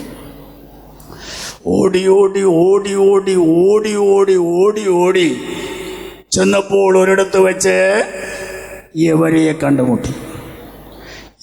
കണ്ടുമുട്ടിയിട്ട് ആദ്യം ചോദിച്ചൊരു ചോദ്യം എനിക്ക് ഭയങ്കരമായിട്ട് ഇഷ്ടപ്പെട്ടു കേട്ടോ. സോദരം, എൻ്റെ ദൈവത്തെ നിങ്ങളെടുത്തോ? എന്തൊരു ആവേശം ആ ദൈവത്തോടുള്ള ബന്ധത്തിന്. എൻ്റെ ദൈവത്തെ നിങ്ങളെടുത്തു എന്നേ. അപ്പോൾ യാക്കോബ് പറഞ്ഞ് ഞാനെടുത്തില്ല, ലേയ പറഞ്ഞ് ഞാനെടുത്തില്ല, കൊച്ചുമക്കളോട് ചോദിച്ചു, കൊച്ചുമക്കളോട് എടുത്തില്ല. എന്നാൽ സംഭവം എന്തെന്നറിയാമോ? ജസ്റ്റ് ഒന്ന് വായിച്ചത്. സോദരം, ഉൽപ്പത്തിയുടെ പുസ്തകം 31-ാം അധ്യായം 34-ാമത്തെ വചനം. നമ്മുടെ പ്രസംഗത്തിന്റെ ഇതല്ല, ദൈവത്തിന്റെ വിശ്വസ്തത. എന്നാൽ രാഹേൽ വിഗ്രഹങ്ങളെ എടുത്ത് ഒട്ടക കോപ്പിനകത്തിട്ട് അതിന്മേൽ ഇരിക്കുകയായിരുന്നു. ഇങ്ങോട്ട് നമ്മുടെ റാഗേൽ കൊച്ചമ്മയുണ്ടല്ലോ, റാഗേലമ്മ, പുള്ളിക്കാരത്തി അപ്പൻ്റെ ഈ ദൈവത്തെ എടുത്ത് ഒരു ചാക്കിനകത്തിട്ടിട്ട് ചാക്കിനെ താഴെ ഇട്ടിട്ട് അതിൻ്റെ പുറത്ത് കയറി ഇരിപ്പ. ദൈവം ഇപ്പോൾ പുള്ളിയുടെ കീഴെ കിടക്കുക. അപ്പം വിളിച്ചുകൊണ്ട് കിടക്കുക, എൻ്റെ ദൈവമേ, എൻ്റെ ദൈവത്തെ ആരെങ്കിലും. എന്തൊരു സ്നേഹമാണ്, ഭയങ്കര വിളിച്ചുകൊണ്ട് നടക്കുകയാണ്. പലയിടത്തും ചെന്ന് ചോദിച്ചു, ഇല്ല എന്ന് പറഞ്ഞു. അവസാനം റാഖേലമ്മയുടെ അടുത്ത് മക്കളെ, ദൈവത്തെ കാണാതായിട്ട് ചില ദിവസങ്ങളായി, വെള്ളം കുടിച്ചിട്ട് ചില ദിവസങ്ങളായി, എൻ്റെ ദൈവം ഇവിടെ പോയി നീ കണ്ട മക്കളെ? അപ്പച്ച എനിക്ക് അതിനെക്കുറിച്ച് ഒരു വിവരമില്ല. ഇങ്ങോട്ട് നോക്കേ, ഒരു വിവരമില്ല. പിന്നെ അപ്പച്ചൻ്റെ മുമ്പിൽ ഞാൻ എഴുന്നേൽക്കേണ്ടതായിരുന്നു, പക്ഷേ എനിക്ക് എഴുന്നേൽക്കാൻ പറ്റാത്ത ചില പ്രശ്നങ്ങളുണ്ട്. അതുകൊണ്ടാണ് ഞാൻ എഴുന്നേൽക്കാത്തത്. ദൈവം എവിടെ ഇരിപ്പുണ്ട്? എവിടെ ഇരിപ്പുണ്ട്? റാഹേലമ്മയുടെ കീഴെ ഇരിപ്പുണ്ട്. ഇങ്ങോട്ട് നോക്ക്. ഈ ദൈവത്തിന്, ഈ ലാബാൻ ഇത്രയും സ്നേഹം ദൈവത്തോടുള്ളപ്പോൾ, ഈ ദൈവത്തിന് അവനോട് എള്ളോളെങ്കിലും സ്നേഹവും വിശ്വസ്തതയും ഉണ്ടായിരുന്നെങ്കിൽ, എടാ ലാബാനെ ഞാനിവിടെ ഉണ്ടടാ, ഒരു വാക്ക് പറഞ്ഞുകൂടായിരുന്നു. കൂടുതലൊന്നും പറയണ്ട. എടാ ലാബാനെ ഞാനിവിടെ ഉണ്ടടാ. ഇത്ര പോലും വിശ്വസ്തതയില്ലാത്തവരാണ് ഡാഷ്. ഞാൻ സേവിക്കുന്ന ദൈവം വിശ്വസ്തത. ഉറപ്പാണെങ്കിൽ കൈയടിച്ച് ദൈവത്തെ മഹത്വപ്പെടുത്തും. ഉറപ്പാണെങ്കിൽ മതി. ചുമ്മാ അടിച്ചിട്ട് ഒന്നും കിട്ടത്തില്ല. ഉറപ്പുണ്ടെങ്കിൽ അടിച്ചോ, നഷ്ടമില്ല. ദൈവം വിശ്വസ്തത. 2 തീമോഥെയോസ് 2:13 കൂടെ ചേർത്ത് വായിക്കാം. 2 തീമോഥെയോസ് 2:13 വായിച്ചിട്ട്, നാം അവിശ്വസ്തരായി തീർന്നാലും അവൻ വിശ്വസ്തനായി പാർക്കുന്നു. ദൈവം വിശ്വസ്തനായി പാർക്കുന്നു. അടുത്ത്, തന്റെ സ്വഭാവം ത്യജിപ്പാൻ അവന്റെ സ്വഭാവം എന്തുവാ ദൈവത്തിന്റെ സ്വഭാവം? വിശ്വസ്തത. അവന്റെ സ്വഭാവം ത്യജിക്കുവാൻ അവന് കഴിയുകയില്ലല്ലോ. ഈ വചനം വിശ്വാസി യോഗ്യമാകുന്നു. ഈ വചനം എല്ലാവരും ഉറക്കെ, ഈ വചനം വലതുകരം ഉയർത്തിപ്പിടിച്ചൊരു ഹല്ലേലൂയ പറ. നമ്മുടെ ആയുസ്സിൽ ഈ വിശ്വസ്തതയുള്ള ഒരു ദൈവത്തെ സേവിക്കാനുള്ള ഭാഗ്യം കിട്ടിയത്. Price the Lord. ഈ വിശ്വസ്തതയുള്ള ദൈവത്തെ അപ്പ എന്ന് വിളിക്കാൻ, അവന്റെ മുമ്പിൽ വന്നിരുന്ന് ആരാധിക്കുവാൻ ദൈവം നമുക്ക് തന്ന ഭാഗ്യത്തിനായി സ്തോത്രം. അതുകൊണ്ട് ദൈവമക്കളെ, നമ്മൾ അവിശ്വസ്തരാകരുത്. നമ്മുടെ ദൈവം വിശ്വസ്തനാണ്.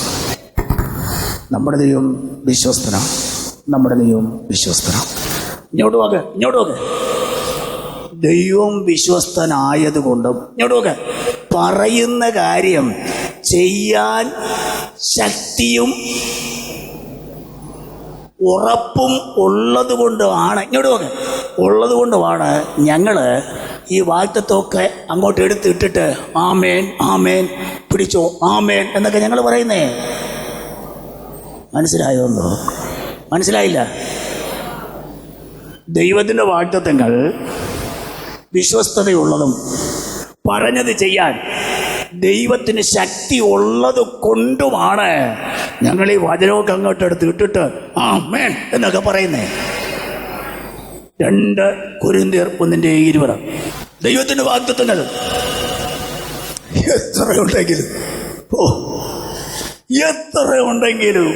എത്രയുണ്ടെങ്കിലും അവനിൽ ഉവ്വ് എന്നത്രേ.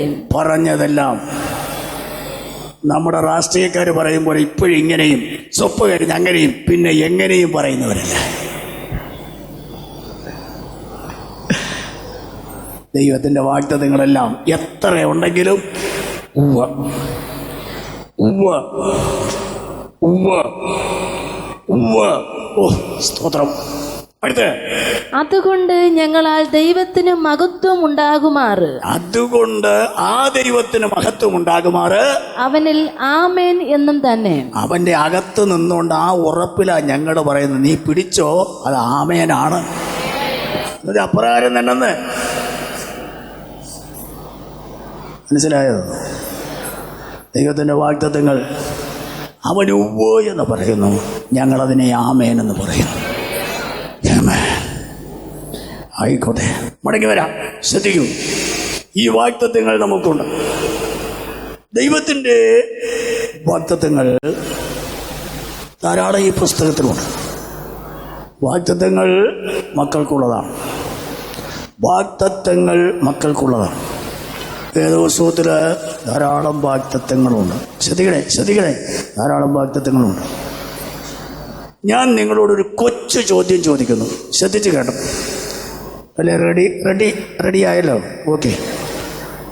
വിശുദ്ധ വേദപുസ്തകത്തില് ഒന്നാമത്തെ വാഗ്ദത്തം ഏതാണ്? സഹോദരിമാർ പറയാം. നിങ്ങളുടെ സമയം കഴിഞ്ഞു. സഹോദരന്മാർ പറയാം. നിങ്ങളുടെ സമയം കഴിഞ്ഞു. ഇനി ആർക്കെങ്കിലും പറയാം. ഇനി ആരും പറയണ്ട. തീത്തോസിന്റെ ലേഖനം 1-ാം അധ്യായം 2-ാം അധ്യായം. ദൈവത്തിന്റെ ഒന്നാമത്തെ വാഗ്ദത്തം ഏത്? സകല കാലത്തില്ലാത്ത ദൈവം സകല കാലത്തിനും മുമ്പേ, കേട്ടോ, സകല കാലത്തിനും മുമ്പേ മുമ്പേ വാഗ്ദത്തം ചെയ്ത നിത്യജീവന്റെ മതി. സകല കാലത്തിനും മുമ്പേ വാഗ്ദത്തം ചെയ്ത ഒന്നാമത്തെ വാഗ്ദത്തം ഏത്? നിത്യജീവൻ. അതെന്തോ ഇങ്ങനെ ഒരു പരിപാടി? നിത്യജീവൻ. മനുഷ്യന് ഇങ്ങോട്ട് നോക്ക്. മനുഷ്യന് നിത്യമരണത്തിന് യോഗ്യനായി. നിത്യമരണത്തിന്. ഉൽപ്പത്തി ദിവസവും 2-ാം അധ്യായം 17-ാം വാക്യം. ഉൽപ്പത്തി 2:17. ഉൽപ്പത്തി 2:17. എന്നാൽ നന്മ തിന്മകളെ കുറിച്ചുള്ള അറിവിന്റെ വൃക്ഷത്തിൻ ഫലം തിന്നരുത്. തിന്നുന്ന നാളിൽ നീ മരിക്കും. തിന്നുന്ന നാളിൽ നീ മരിക്കും. ഇങ്ങോട്ട് നോക്ക്. തിന്നരുതെന്ന് പറഞ്ഞു. തിന്നുന്ന നാളിൽ നീ മരിക്കും. തിന്നാൻ പോയവനെ തടഞ്ഞൊന്നുമില്ല. തിന്നവിളയും തടഞ്ഞില്ല. കർത്താവ് കാര്യങ്ങൾ പറയും. മനസ്സോടെ ഏറ്റെടുത്ത് അനുസരിച്ചാൽ നിനക്ക് കൊള്ളാം. അനുസരിച്ചില്ലെങ്കിൽ അതിൻ്റെ ബാക്കി ഫലം നീ അനുഭവിക്കാം. അല്ല തിന്നാൻ പോയവനെ തിന്നരുതെന്ന് പറഞ്ഞിട്ടുണ്ട്. തിന്നാൻ ഇങ്ങോട്ട് കൈ കയറി പിടിച്ചോ ഇല്ല, വായി പിടിച്ചോ ഇല്ല. മനുഷ്യന് സ്വാതന്ത്ര്യം ഉണ്ടെന്നേ. എന്ത് വേണമെങ്കിലും ആകാം. ചുമ്മാ വന്നിരുന്നിട്ട് പോകണമെങ്കിൽ പോവാം. ചുമ്മാ കൈപൊക്കി, ചുമ്മാ വെള്ളത്തിലിറങ്ങി സ്നാനപ്പെട്ട്, ചുമ്മാ കുരുങ്ങി, ചുമ്മാ നടക്കണമെങ്കിൽ നടക്കാം. നേരെ പോകണമെങ്കിൽ പോവാം. നിന്റെ ഇഷ്ടം. പക്ഷേ ദൈവം ഒരിക്കലേ പറയൂ. നീ കേൾക്കുമ്പം 2 പ്രാവശ്യം കേട്ടോണം ചൊവ്വേ നേരെ. ഈ ചില അമ്മമാരുണ്ട് എപ്പോഴും പിള്ളേരോട് ഇങ്ങനെ പറഞ്ഞുകൊണ്ടിരിക്കും. ചില തള്ളമാർ പിള്ളമാരെ തല്ലുന്നത് ഞാൻ കണ്ടിട്ടുണ്ട്. ഇനി ഞാൻ പറയുന്ന കേക്കോടാ, ഇനി ഞാൻ പറയുന്ന കേക്കോടാ. പിള്ളേർ പറയും കേൾക്കാമേ കേൾക്കാമേ, കേക്കോടാ കേൾക്കാമേ. കേട്ടുകൂടിയ കേൾവിക്ക് ഒരു കുഴപ്പമില്ല. കേൾവിക്കാണ് പ്രശ്നമെങ്കിൽ പാവത്തിനെ തല്ലരുത്. പാവം. എങ്കിലും അമ്മ ഇപ്പോഴും പറയും ഞാൻ പറയണ കേക്കോടാ എന്നാ. കേൾവിക്കല്ല കുഴപ്പം. പിന്നെ അനുസരിക്കില്ല. അതാണ് കുഴപ്പം. നമ്മുടെയും കുഴപ്പം തന്നെ. കേൾക്കുന്നതിന് ഒരു കുഴപ്പമില്ല. അനുസരിക്കാത്തതാ കുഴപ്പം. സ്തോത്രം. ദൈവജനത്തിന്റെ ശ്രദ്ധയ്ക്ക്. മനുഷ്യനെ ദൈവം സ്വതന്ത്ര ജീവിയായി സൃഷ്ടിച്ചു. അനുസരിച്ച് നടക്കേണ്ടതിനുള്ള നിയമത്തെ തന്നു. ഇതനുസരിച്ചാൽ നിനക്ക് നല്ലത്. ഒരിക്കൽ പറഞ്ഞാലും 10,000 പ്രാവശ്യം പറഞ്ഞാലും വിഷയം ഒന്നു തന്നെ. ചിലരിങ്ങനെ ഇടയ്ക്കിടയ്ക്ക് പറഞ്ഞുകൊണ്ടിരിക്കണം. പറഞ്ഞത് ഓർമ്മ ഉണ്ടല്ലോ അല്ലേ? പിന്നെയും പറഞ്ഞുകൊണ്ടിരിക്കണം. സ്തോത്രം. മനുഷ്യൻ തിന്നു പാപിയായി. ഇനി ഞാനൊരു കൊച്ചു ചോദ്യം കൂടെ സഹോദരിമാരോടാണ്. ആദ്യം നിങ്ങൾക്കാണ് ഫസ്റ്റ് പ്രിഫറൻസ്. മനുഷ്യൻ്റെ ആദ്യത്തെ പാപം എന്തായിരുന്നു?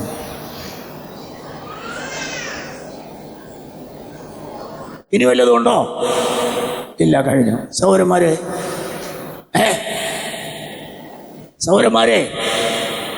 നിങ്ങളുടെ സമയം കഴിഞ്ഞു. ഇനി ആരെങ്കിലും ഹോശേയ പ്രവചനം 6-ാം അധ്യായം 7-ാം വചനം. ഈ പൊത്തവും വല്ലതും വായിക്കണം. കേട്ടാ നമുക്ക് കുറെ വാഗ്ദത്തങ്ങളൊക്കെ അനുഗ്രഹത്തിന്റെ വാഗ്ദത്തമാണ്. അതിൻ്റെ പുറത്ത് ആദ്യം വരച്ച് പിന്നെ കള്ളറാട്ടിച്ച് പിന്നെ അള്ളിപ്പിടിച്ച് വലിച്ചുകൊണ്ടിരിക്കുകയാണ്. ഇനി പോരട്ടെ പോരട്ടെ പോരട്ടെ. വലിച്ച് നീ വലിക്കുന്നതല്ലാതെ ഗുണമൊന്നുമില്ല. ദിവസവും പഠിക്കണം കേട്ടാ. വായിക്കൂ. എന്നാൽ അവർ ആദാം എന്ന പോലെ നിയമത്തെ ലംഘിച്ചു. എന്തോ ആദാമിന്റെ പാപം എന്തോ ആയിരുന്നു? നിയമ ലംഘനം. ഇനിയും തെറ്റരുത് കേട്ടോ. എന്തോ ആയിരുന്നു ആദാമിന്റെ പാപം? നിയമ ലംഘനം. What is the meaning of sin? The sin is lawlessness. നിയമലംഘനം. നിയമത്തെ ലംഘിച്ചു. ഇത് വലിയ പാപമാണ് കേട്ടോ. ശരി, ഒരു പാപികളായി. ഇങ്ങോട്ട് നോക്കേ, ഞാൻ നിങ്ങളോട് അടുത്തൊരു ചോദ്യം കൂടെ ചോദിക്കുകയാണ്. തിന്നുന്ന നാൾ നീ മരിക്കും. പുള്ളി തിന്നു, മരിച്ചോ ജീവിച്ചോ? ഉറങ്ങുന്നവർക്ക് ആദ്യം പറയാം. ഇനി ആർക്കെങ്കിലും പറയാം, മരിച്ചോ ജീവിച്ചോ? മരിച്ചു. മരിച്ചു. ദൈവം കള്ളം പറയില്ല. തിന്നുന്ന നാളിൽ നീ. പക്ഷേ അവൻ ആത്മീയമായി മരിച്ചു എങ്കിലും ശരീരത്തിൽ ജഡത്തിൽ ജീവിച്ചു. ആത്മാവിൽ മരിച്ചിട്ട് ജഡത്തിൽ ജീവിച്ചാൽ പിന്നെയും നമുക്ക് ജീവിക്കാം. പക്ഷെ സ്വഭാവത്തിന് മാത്രം മാറ്റമുണ്ടായിരിക്കും. കേട്ടോ, സ്വഭാവത്തിന് മാറ്റമുണ്ട്. ആദാമിൻ്റെ സ്വഭാവം മാറി, ദൈവവുമായിട്ടുള്ള ബന്ധം നഷ്ടപ്പെട്ടു. ഇപ്പോൾ തനി പ്രാകൃത മനുഷ്യനായ ആദാം ജീവിക്കുകയാണ്. ആത്മാവിൽ മരിച്ചിട്ട് പിന്നെയും ആദാം നൂറുകണക്കിന് വർഷങ്ങൾ ജീവിച്ചിരുന്നു. യേശു പറഞ്ഞു, മരിച്ച് നടക്കുന്നവരുണ്ട്, മരിച്ച് കുഴിവെട്ടുന്നവരുണ്ട്, മരിച്ചിട്ട് ഡെഡ് ബോഡി എടുക്കുന്നവരുണ്ട്, മരിച്ചിട്ട് ശവമടക്കുന്നവരുണ്ട്. വായിക്കാം, ലൂക്കോസ് 9:60. യേശു പറഞ്ഞു, മരിച്ചിട്ട് ഇതൊക്കെ ചെയ്യുന്നവരുണ്ട്. വായിച്ചു. അവനോട്, മരിച്ചവർ തങ്ങളുടെ മരിച്ചവരെ കുഴിച്ചിടട്ടെ. മതി. യേശു കർത്താവ് പറയുകയാണ്, മരിച്ചവർ തങ്ങളുടെ മരിച്ചവരെ കുഴിച്ചിടട്ടെ എന്ന് പറഞ്ഞാൽ, ആത്മാവിൽ മരിച്ചിട്ട് ആത്മീയമായി മരിച്ചിട്ട് ശരീരത്തിൽ ജഡത്തിൽ ജീവിക്കുന്നവരുണ്ട്. അവർക്ക് മരണം അറിയിക്കുവാനും മരിച്ചവന് വേണ്ടി കുഴിവെട്ടാനും മരിച്ച ശവത്തെ എടുക്കുവാനും കുഴിയിൽ വയ്ക്കുവാനും മണ്ണ് വെട്ടിയിടുവാനും മീതെ ചവിട്ടുവാനും കഴിയും. അതുകൊണ്ട് ആത്മാവിൽ മരിച്ചവൻ ശരീരത്തിൽ മരിച്ചവനെ കുഴിച്ചിടട്ടെ. എല്ലാവർക്കും മനസ്സിലായോ? സ്തോത്രം, ഹല്ലേലൂയ. എന്നാൽ ഇങ്ങോട്ട് നോക്ക്, എൻ്റെ യേശു ഇവിടെ വന്നതെന്തിന്? നിത്യജീവൻ തരുവാൻ. നിത്യജീവൻ തരുവാൻ. 1 യോഹന്നാന്റെ പുസ്തകം 5-ാം അധ്യായം 20-ാം വാക്യം 3-ാമത്തെ ഭാഗം. സ്തോത്രം. അവൻ 1 യോഹന്നാൻ 5:20 3-ാം ഭാഗം. ദൈവപുത്രൻ വന്നു എന്നും ഞാൻ പറഞ്ഞത് 3-ാം ഭാഗം വായിക്കൂ. അവൻ സത്യദൈവവും നിത്യജീവനുമാകുന്നു. 2 കരം ഉയർത്തി ഒരു ഹല്ലേലൂയ പറഞ്ഞേ. എല്ലാവരും പറഞ്ഞില്ല. 2 കരം ഉയർത്തി ഒരു ഹല്ലേലൂയ പറഞ്ഞേ. അവൻ സത്യ ദൈവവും നിത്യ ജീവനുമാണ്. നമ്മുടെ യേശു നിത്യജീവനാണ്. നമ്മുടെ യേശു നിത്യജീവനാണ്.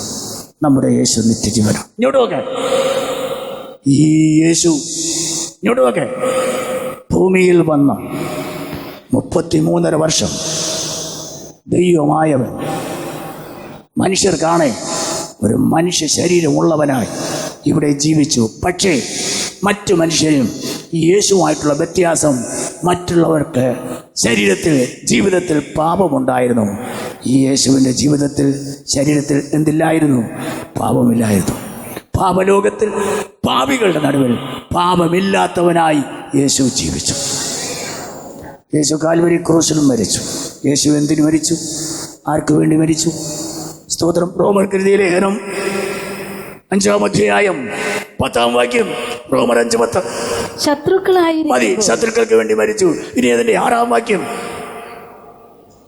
നാം ബലഹീനർക്ക് വേണ്ടി യേശു മരിച്ചു. ഇനി എന്റെ 8-ാം വാക്യം.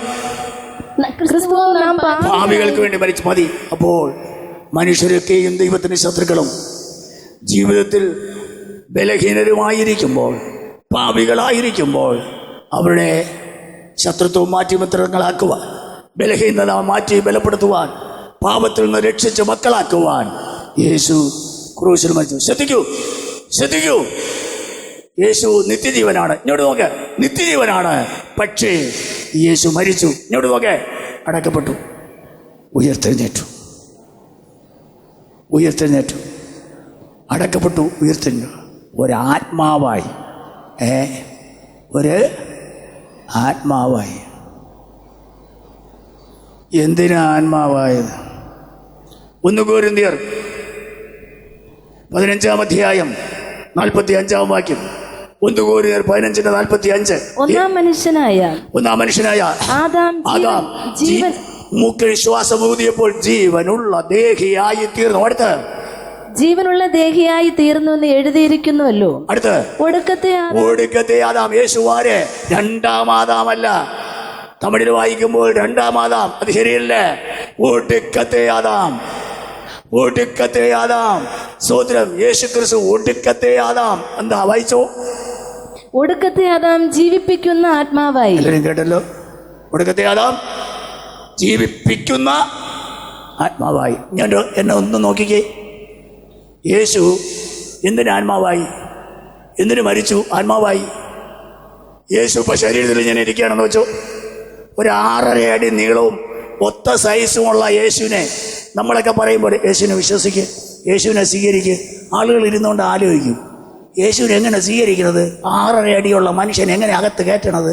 എവിടെ കീറിയാ കയറും?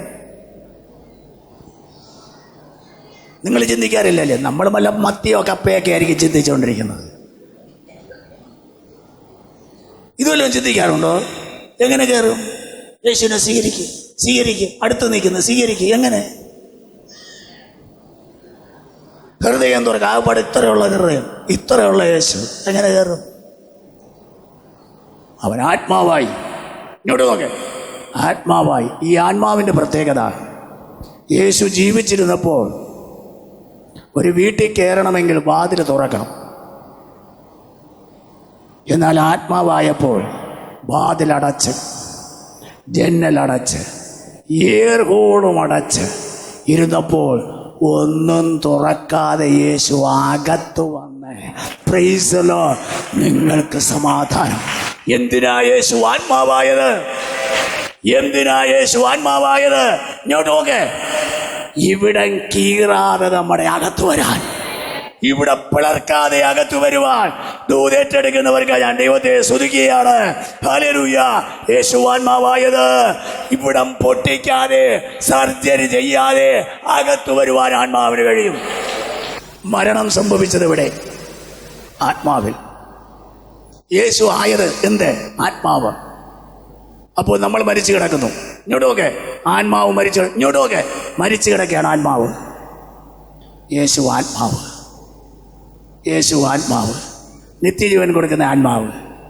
നമ്മളെ ഹൃദയം കൊണ്ട് വിശ്വസിച്ച് അനുദപിച്ച് പാപങ്ങളെ ഏറ്റുപറഞ്ഞ് ഉപേക്ഷിക്കുമ്പോൾ യേശുവിൻ്റെ രക്തം കൊണ്ട് ഇങ്ങോട്ടൊക്കെ പാപങ്ങളെല്ലാം കഴുകിക്കളഞ്ഞിട്ട് ഈ ആത്മാവായ യേശു അകത്ത് വരും, നമ്മുടെ അകത്ത് വരും. പൊട്ടിക്കാതെ അകത്ത് വരും. അകത്ത് വരുമ്പോൾ നമ്മിൽ മരിച്ച് കിടന്ന ആത്മാവ് ഉയർപ്പിക്കപ്പെടും. മരിച്ചു കിടന്ന ആത്മാവ് ഉയർപ്പിക്കപ്പെടും. മരിച്ചവൻ ഉയർക്കും. എഫേസ്യർ 2:1. അതിക്രമങ്ങളാലും പാപങ്ങളാലും മരിച്ചു കിടന്ന നമ്മെയും അവൻ ഉയർപ്പിച്ച് വിശ്വസിക്കുന്നവർക്ക് മാത്രം, അനുഭവിക്കുന്നവർക്ക് മാത്രം അവർ കരങ്ങളെ അടിച്ച് ദൈവത്തിന് മഹത്വം കൊടുക്കട്ടെ. ഹല്ലേലൂയ. യേശുവിനെ ഉയർപ്പിച്ചു. ഞാനിപ്പോൾ ജീവനുള്ളവനാണ്. ഹല്ലേലൂയ. ഞാൻ മരിച്ചവനായിരുന്നു, ഇപ്പോൾ ഞാൻ മരിച്ചവനല്ല, മരിച്ചവനായ ഞാൻ ജീവൻ പ്രാപിച്ചു എന്ന് ബോധ്യമുള്ള എല്ലാവരും കരങ്ങളെ ശക്തമായിട്ടൊന്ന് അടിച്ച് ദൈവത്തെ മഹത്വപ്പെടുത്തിയാട്ട്. ഇനി ഇങ്ങോട്ടൊക്കെ ആ ഉയിർപ്പ് നമ്മൾ പ്രാപിച്ചു കഴിഞ്ഞാൽ ഇങ്ങോട്ടൊക്കെ അടങ്ങിയിരിക്കാനൊന്നും പറ്റില്ല. ജീവൻ പ്രാപിച്ചവരെ കാണുമ്പോഴറിയാം. പിന്നെ യേശു ഉയർത്തെഴുന്നേറ്റതിന് ശേഷം ഉണ്ടല്ലോ, പത്രോസും യാക്കോബും യോഹന്നാനും കൂടെ പള്ളിയിലോട്ട് പോവാം. അപ്പോൾ സുന്ദരം വന്ന ഗോപുരത്തിൻ്റെ അടുക്കൽ ഒരു യാചകൻ ഇരിപ്പുണ്ട്. പുള്ളിക്കാരൻ കാലിന് ബലമില്ല, എളിക്കും ശക്തിയില്ല. ഞോടൊക്കെ കാലിന് ബലമില്ല, എളിക്കും ശക്തിയില്ല. പുള്ളി അവിടെ ഉണ്ടോണ്ട് ഇങ്ങനെ വല്ലവും തരണേ എന്ന് ചോദിച്ചുകൊണ്ടിരിക്കുമ്പോഴാണ് ഇവരങ്ങോട്ട് തന്നെ ഇവരെ നോക്കി അവരും ഇങ്ങോട്ട് നോക്കി. ചിലർ പറയും വിചാരിക്കുന്നത് പോലെ വെച്ചിട്ടുണ്ടടാ എന്ന് പറയുന്ന നോട്ടമല്ല. ചിലരുടെ നോട്ടം കാണുമ്പോൾ അങ്ങനെയാണ്, ആ അവസരം നോക്കിക്കൊണ്ടിരിക്കുകയാണ്, ഞാൻ തട്ടുമെന്നുള്ള മട്ടിൽ. അതല്ല, ഉറ്റുനോക്കി. സ്തോത്രം. ചിലരുടെ നോട്ടം കാണുമ്പോഴേ അറിയാം ആളത്ര ശരിയല്ലെന്ന്. അല്ലേ? ഇതങ്ങനെയല്ല, ഉറ്റുനോക്കി. പത്രോസ് വെള്ളിയും പൊന്നും ഞങ്ങൾക്ക് ഇല്ല, നമ്മുടെ ആളുകൾക്ക് ഇപ്പോഴും ഉണ്ട്, അതിനായി സ്തോത്രം. എനിക്കുള്ളത് നിനക്ക് തരുന്നു.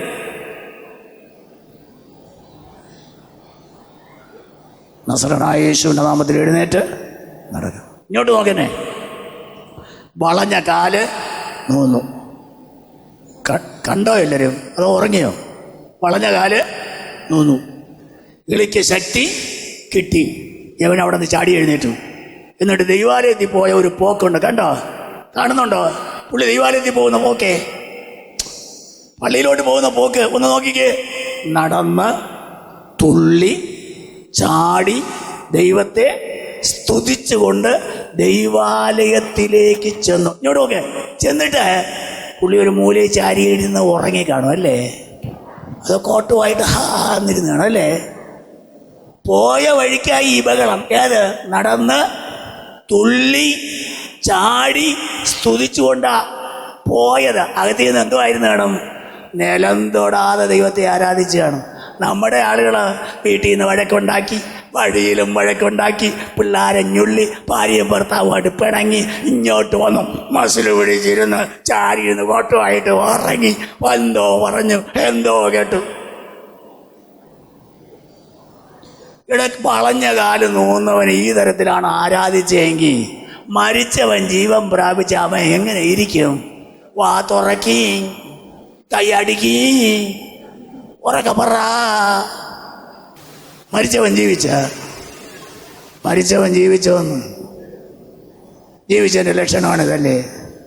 വളഞ്ഞ കാലം നോന്നവൻ ഇതാണ് അനുഭവമെങ്കിൽ സ്തോത്രം സ്തോത്രം സ്തോത്രം സ്തോത്രം സ്തോത്രം സ്തോത്രം സ്തോത്രം സ്തോത്രം സ്തോത്രം.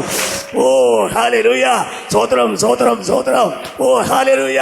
മരിച്ചവൻ ജീവിച്ചാൽ, മരിച്ചവൻ പിഴച്ചാൽ, ഓ ഹല്ലേലൂയ, ചത്തവൻ ജീവിച്ചാൽ.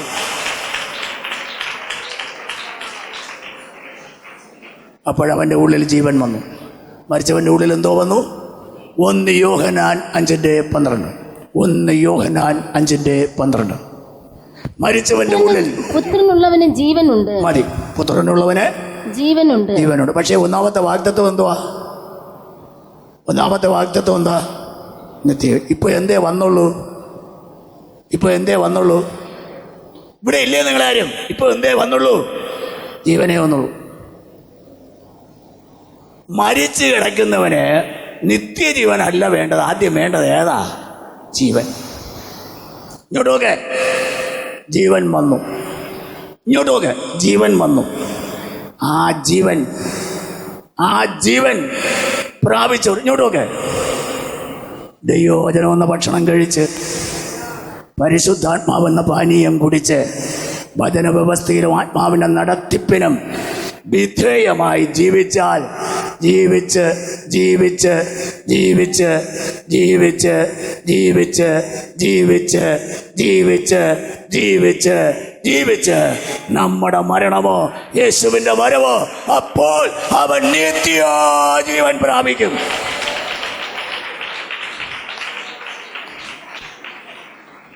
യോഹന്നാൻ 2:25. ഇതാകുന്നു അവൻ നമുക്ക് തന്ന വാഗ്ദത്തം. 1 യോഹന്നാൻ 2:25. ഇതാകുന്നു അവൻ നമുക്ക് തന്ന വാഗ്ദത്തം, നിത്യജീവൻ. സന്തോഷമുള്ളവർക്ക് മാത്രം കരമുയർത്തി ശക്തിയോടെ ഒരു ഹല്ലേലൂയ.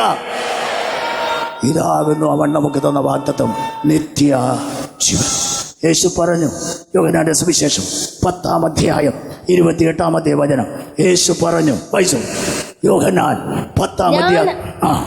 ഞാൻ അവർക്ക് നിത്യജീവൻ കൊടുക്കുന്നു. ഞാൻ അവർക്ക് നിത്യജീവൻ കൊടുക്കുന്നു. ജീവൻ പ്രാപിച്ച്, ദൈവവചനം എന്ന ഭക്ഷണം കഴിച്ച്, പരിശുദ്ധാത്മാവെന്ന പാനീയം കുടിച്ച്, വചന വ്യവസ്ഥയിലും ദൈവാത്മാവിൻ്റെ നടത്തിപ്പിനും വിധേയപ്പെട്ട് ജീവിച്ചാൽ അവർക്ക് ഞാൻ നിത്യജീവൻ കൊടുക്കും. യേശു പറഞ്ഞു. അടുത്ത് ആരും ഒരു നാൾ നശിച്ചു പോകത്തില്ല. അടുത്ത് ആരും അവയെ എന്റെ കയ്യിൽ നിന്നും പിടിച്ചു പറിക്കുകയുമില്ല. എല്ലാവരും കേട്ടോ? നിത്യജീവനുണ്ട്. ഒന്നാമത്തെ വാഗ്ദത്വം എന്താ? നിത്യജീവൻ. എല്ലാവരും എന്നെ ശ്രദ്ധിക്കൂ. ഒടുവിലത്തെ വാഗ്ദത്വം ഏതാണ്? ആർക്ക് പറയാം? സഹോദരിമാർ പറഞ്ഞേ. സഹോദരിമാർ, സമയം കഴിഞ്ഞു. സഹോദരന്മാർ, ഒടുവിലത്തെ വാഗ്ദത്തം ആരെങ്കിലും?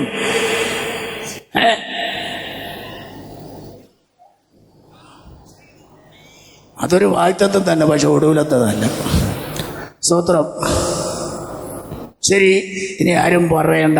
2 പത്രോസിന്റെ ലേഖനം 3-ാം അധ്യായം 13-ാം വാക്യം. 2 പത്രോസിന്റെ ലേഖനം 3:13. എന്നാൽ നാം അവന്റെ വാഗ്ദത്തപ്രകാരം നീതി വസിക്കുന്ന പുതിയ ആകാശത്തിനും പുതിയ ഭൂമിക്കുമായിട്ട് കാത്തിരിക്കുന്നു. സന്തോഷമുള്ളവർക്ക് മാത്രം ഒരു ഹല്ലേലൂയ പറയാം. ഒടുവിലത്തെ വാഗ്ദത്തം ഏത്? പുതിയ ആകാശം, പുതിയ ഭൂമി, അഥവാ പുതിയ യെരൂശലേം അഥവാ സ്വർഗം. ഇനി എന്നെ നോക്ക്. ഒന്നാമത്തെ വാഗ്ദത്തം പ്രാപിച്ചു, അവസാനത്തെ വാഗ്ദത്തത്തിനായി കാത്തിരിക്കുന്നു. ഈ രണ്ടിനും ഇടയിൽ ഒരു ചെറിയ കാലഘട്ടമുണ്ട്. ഒന്നുകിൽ നമ്മുടെ മരണമല്ലേ യേശുവിൻ്റെ വരവ്. ഞാനിപ്പോൾ 30-ാമത്തെ വയസ്സ് മാനസാന്തരപ്പെട്ടെന്ന് വെച്ചോ, 40 വയസ്സ് വരെ ജീവിച്ചിരുന്നു. അപ്പോൾ ആ 10 വർഷം ഇങ്ങോട്ട് നോക്കേ. എൻ്റെ 19-ാമത്തെ വയസ്സിലാണ് ഞാൻ മാനസാന്തരപ്പെട്ടത്. ഇപ്പോൾ മാനസാന്തരപ്പെട്ടിട്ട് 54 വർഷമായി. ഈ 54 വർഷം മനസ്സിലാവുന്നോ? മാനസാന്തരപ്പെട്ടതിനും മരണത്തിനും, മാനസാന്തരപ്പെട്ടതിനും യേശുവിൻ്റെ വരവിനും ഇടയ്ക്കൊരു കാലമുണ്ട്. അതാണ് നമ്മുടെ ജീവിതം. ഈ ഇടയ്ക്കുള്ള ഈ കൊച്ചു കാലഘട്ടത്തെ വിഷയത്തിന് വേണ്ടിയാണ് ഞാനും നിങ്ങൾ ഉച്ചയും കുത്തി നടക്കുന്നത്. രാപ്പകലില്ലാതെ പണിയെടുക്കുന്നത്, ഓടി നടക്കുന്നത്, കഠിനാധ്വാനം ചെയ്യുന്നത് എന്തിനാ? ഒന്നാമത്തെ വാഗ്ദത്തത്തിനും രണ്ടാമത്തെ വാഗ്ദത്തത്തിനും ഒടുവിലത്തെ വാഗ്ദത്തത്തിനും ഇടയ്ക്കുള്ള അല്പകാല ജീവിതം. ഈ പുസ്തകം പഠിക്കുമ്പോൾ 31,173 വാക്യങ്ങളുണ്ട്. അതിൽ 3,127 വാഗ്ദത്തങ്ങളുണ്ട്. അതിൽ ജീവന്റെ വാഗ്ദത്വമുണ്ട്. ഇങ്ങോട്ട് കേൾക്കണേ. ജീവിത വാഗ്ദത്വമുണ്ട്. ജീവന്റെ വാഗ്ദത്വമെല്ലാം നിത്യമായതാണ്. ജീവിത വാഗ്ദത്തങ്ങൾ താൽക്കാലികമായതാണ്.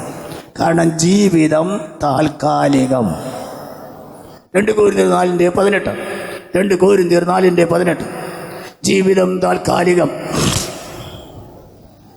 കാണുന്നതിനെ അല്ല കാണാത്തതിനെ അത്രേ ഞങ്ങൾ നോക്കിക്കൊണ്ടിരിക്കുന്നത്.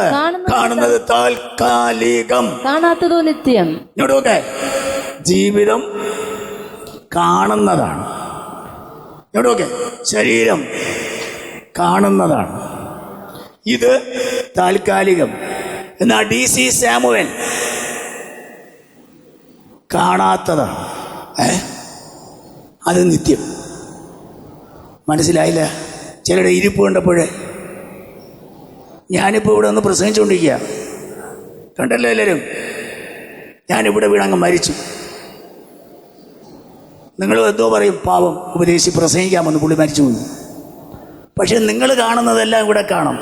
ഈ ഉടുപ്പ് കാണും, പേന കാണും, കണ്ണാടി കാണും, കണ്ണും മൂക്കും ചെവിയും എല്ലാം കാണും, കാല് കാണും, പാൻറ്റും കാണും.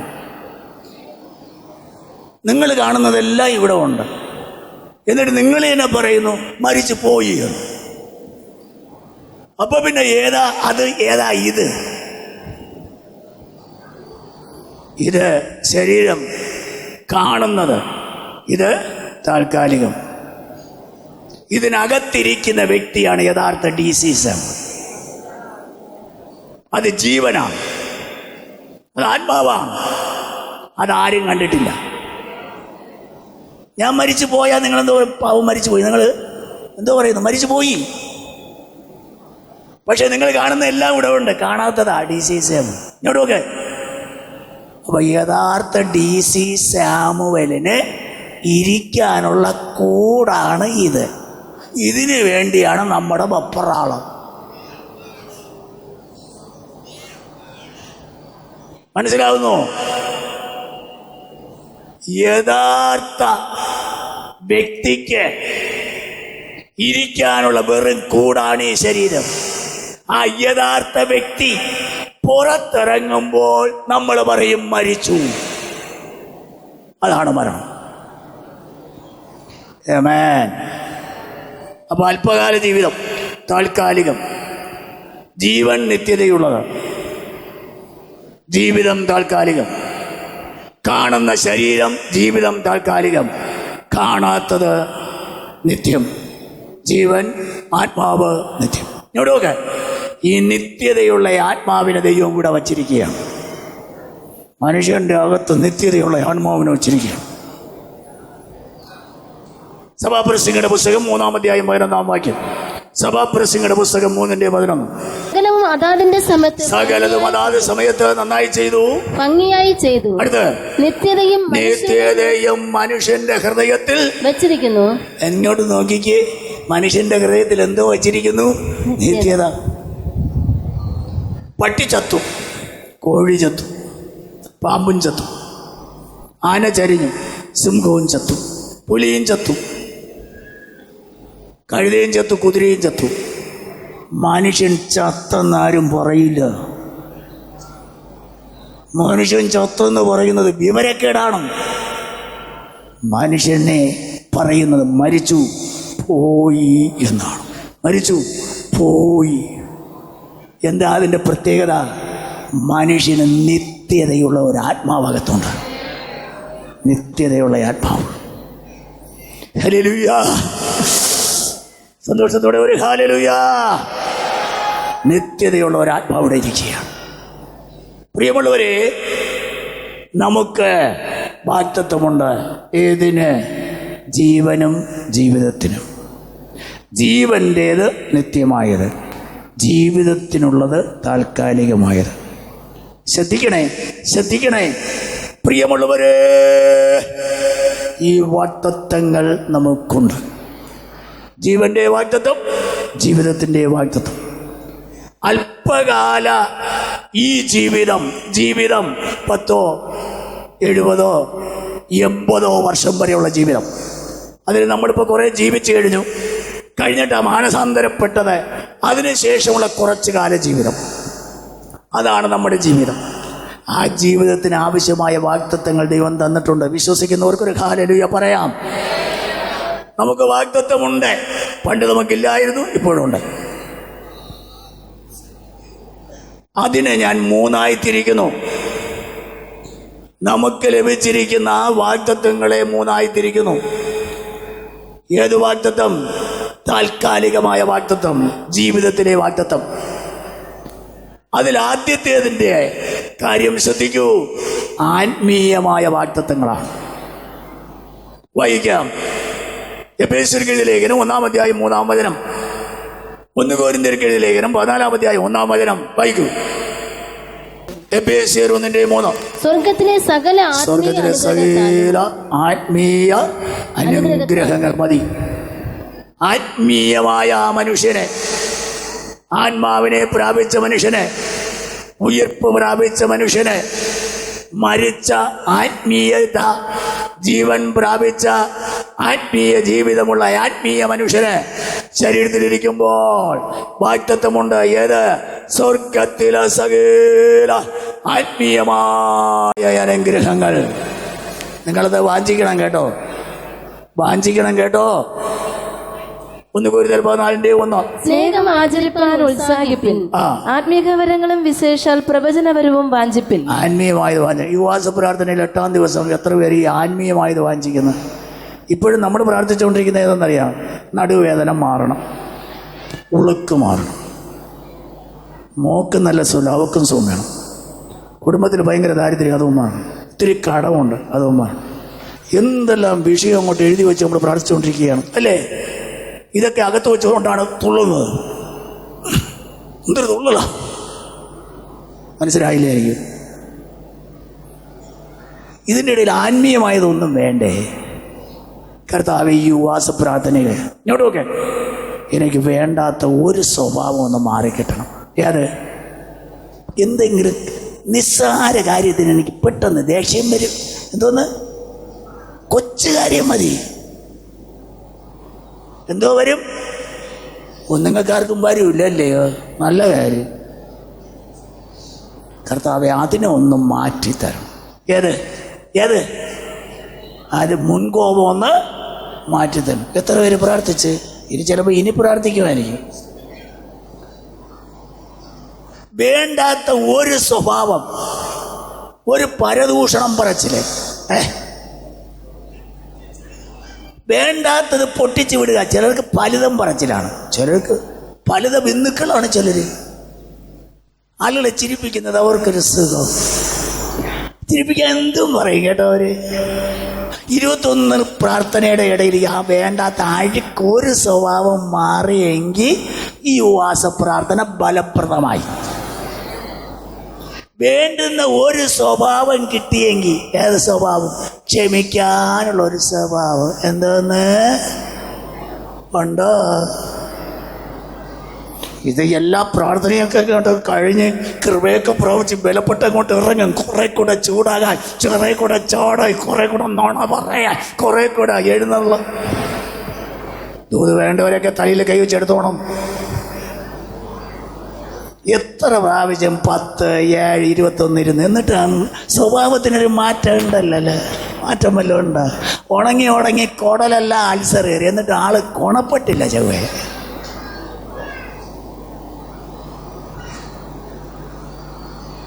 ആത്മീയമായത് വാഞ്ചിപ്പീൻ. ഈ ഉപവാസ പ്രാർത്ഥന ദൈവത്തോട് പറ, കർത്താവേ എൻ്റെ ശത്രുവിനെ കൂടെ സ്നേഹിക്കാനൊരു കൃപ എനിക്ക് തരണം. ആത്മാവിൻ്റെ ഒന്നാമത്തെ ബലം എന്തോന്ന്? സ്നേഹം. യേശു പറഞ്ഞു, നിന്റെ ശത്രുവിനെ എന്ത് ചെയ്യണം? ഇവിടെ ഒരമ്മ പെറ്റ സ്വന്തം സഹോദരനെ കണ്ടാൽ മിണ്ടൂല, പിന്നെ വന്നിരുന്ന് അന്യഭാഷ പറച്ചില്ല. ഏതാത്മാവാ നിനക്ക്? ഭൂതം ഒന്നല്ലാതെ വേറെ വല്ലതും പറയാനുണ്ടോ? കേട്ടോ എല്ലാവരും?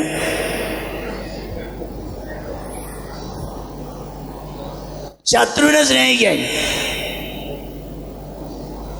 ചിലർക്കൊരു കൃപയാണ്, കണ്ടാ മിണ്ടൂല്ല. അതൊരു കൃപ. ഇടയ്ക്ക് ഒരാൾ എന്നോട് പറഞ്ഞു, ഭാഷ മിണ്ടിയാ ശരിയാവൂല.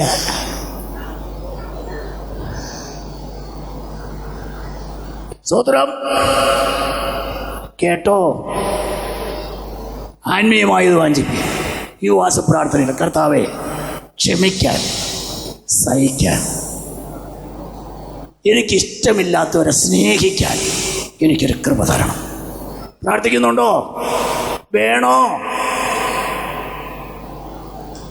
സോക്കേട് മാറിയില്ലെങ്കിലും കുഴപ്പമില്ല, ഇതൊക്കെ മാറട്ടെ. ആത്മീയ രോഗങ്ങൾ,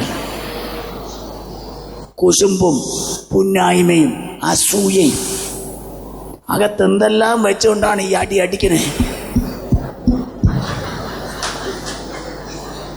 അടിച്ചടിച്ച് വേർത്ത് വിളിച്ച് തൊണ്ട പോയതല്ലാതെ വല്ലതും കിട്ടിയ.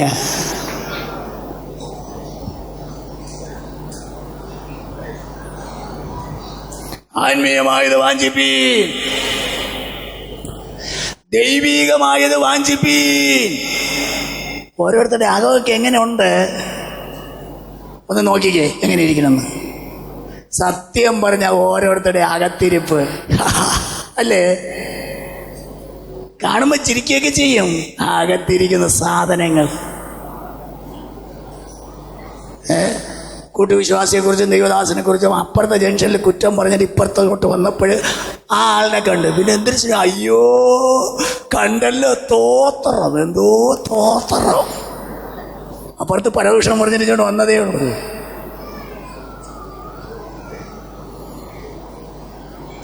ആത്മീയമായത് വാഞ്ചിപ്പീൻ, ആത്മീയമായത് വാഞ്ചിപ്പീൻ, ദൈവീകമായത് വാഞ്ചിപ്പീൻ. ദൈവത്തിന്റെ കലവറയിൽ ഇഷ്ടം പോലെ വാഗ്ദത്തമുണ്ട്, അതിൽ ചിലത് പ്രാപിപ്പീൻ. ഈ ഉപവാസ പ്രാർത്ഥനയില് ഒരു കൃപ പ്രാപിക്കൂ, ഒരു വരം പ്രാപിക്കൂ, ഒരു ദൈവാനുഗ്രഹം പ്രാപിക്കൂ. സന്തോഷമുണ്ടെങ്കിൽ ഒരു ഹല്ലേലൂയ. രണ്ടാമത്തത് ശരീരത്തിന് വേണ്ട വാഗ്ദത്തം. ശരീരം സുഖക്കേട് മാറണം, പ്രശ്നങ്ങൾ പരിഹരിക്കപ്പെടണം, ആരോഗ്യം വേണം, സമാധാനം വേണം. ഇതും വാഗ്ദത്തമാണ്. വായിക്കൂ യിരെമ്യാവിന്റെ പ്രവചനം 33-ാം 6 യിരെമ്യാവ് 33:6.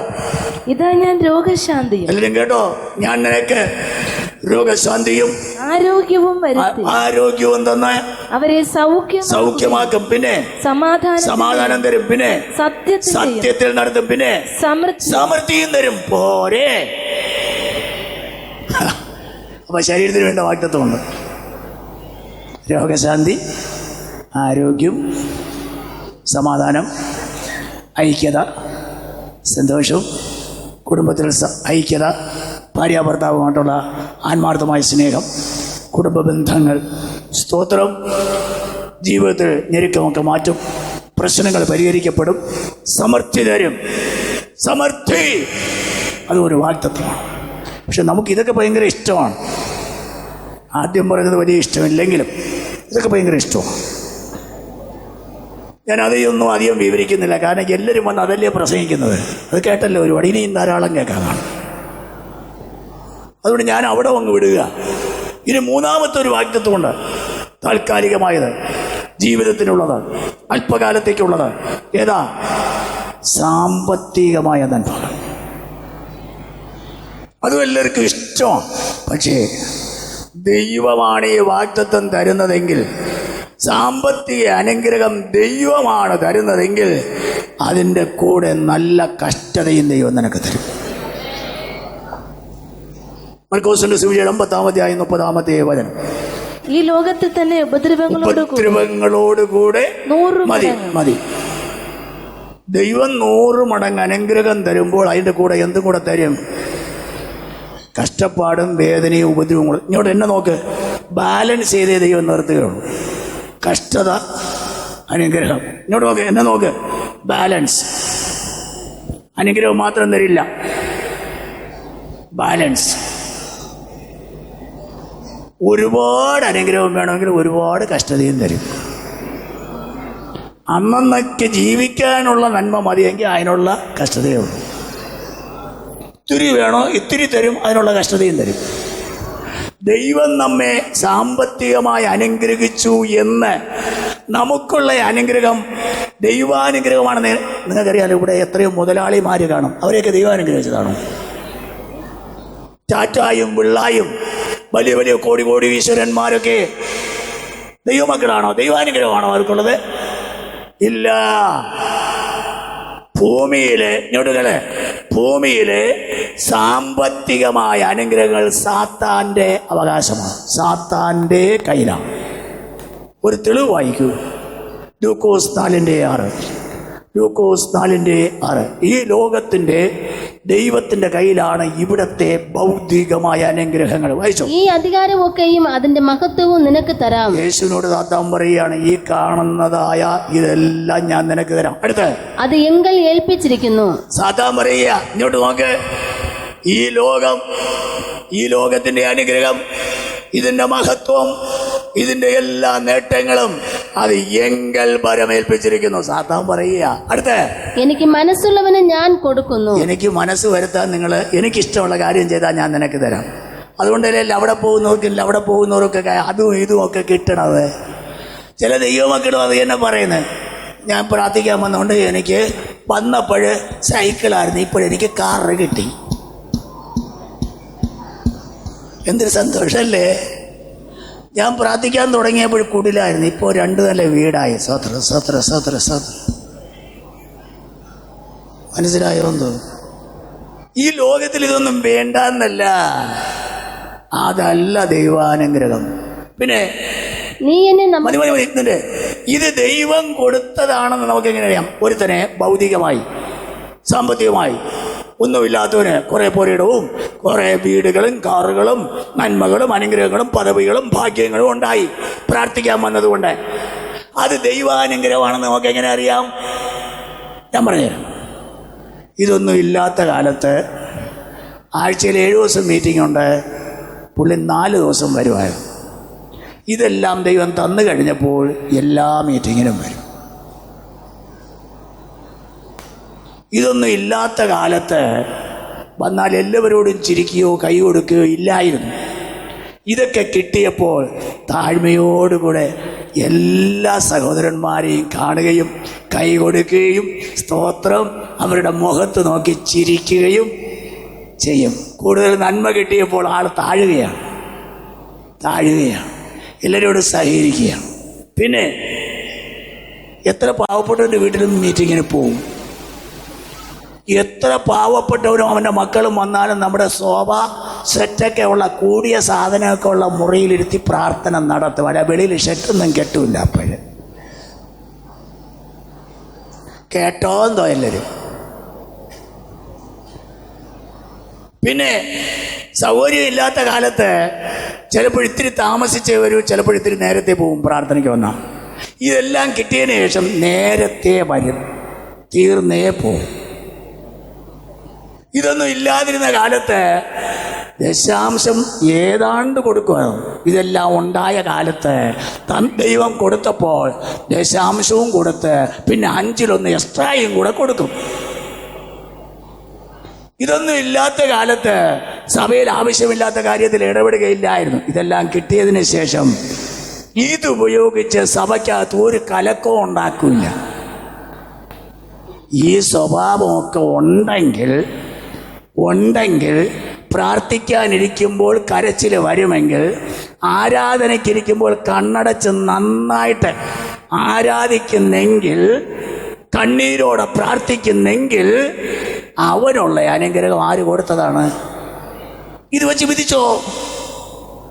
അങ്ങനെയുള്ളവരെ കാണുന്നുണ്ടോ നിങ്ങൾ? ഉണ്ടെങ്കിൽ അത് ദൈവാനുഗ്രഹം. മനസ്സിലായോ? എന്തോ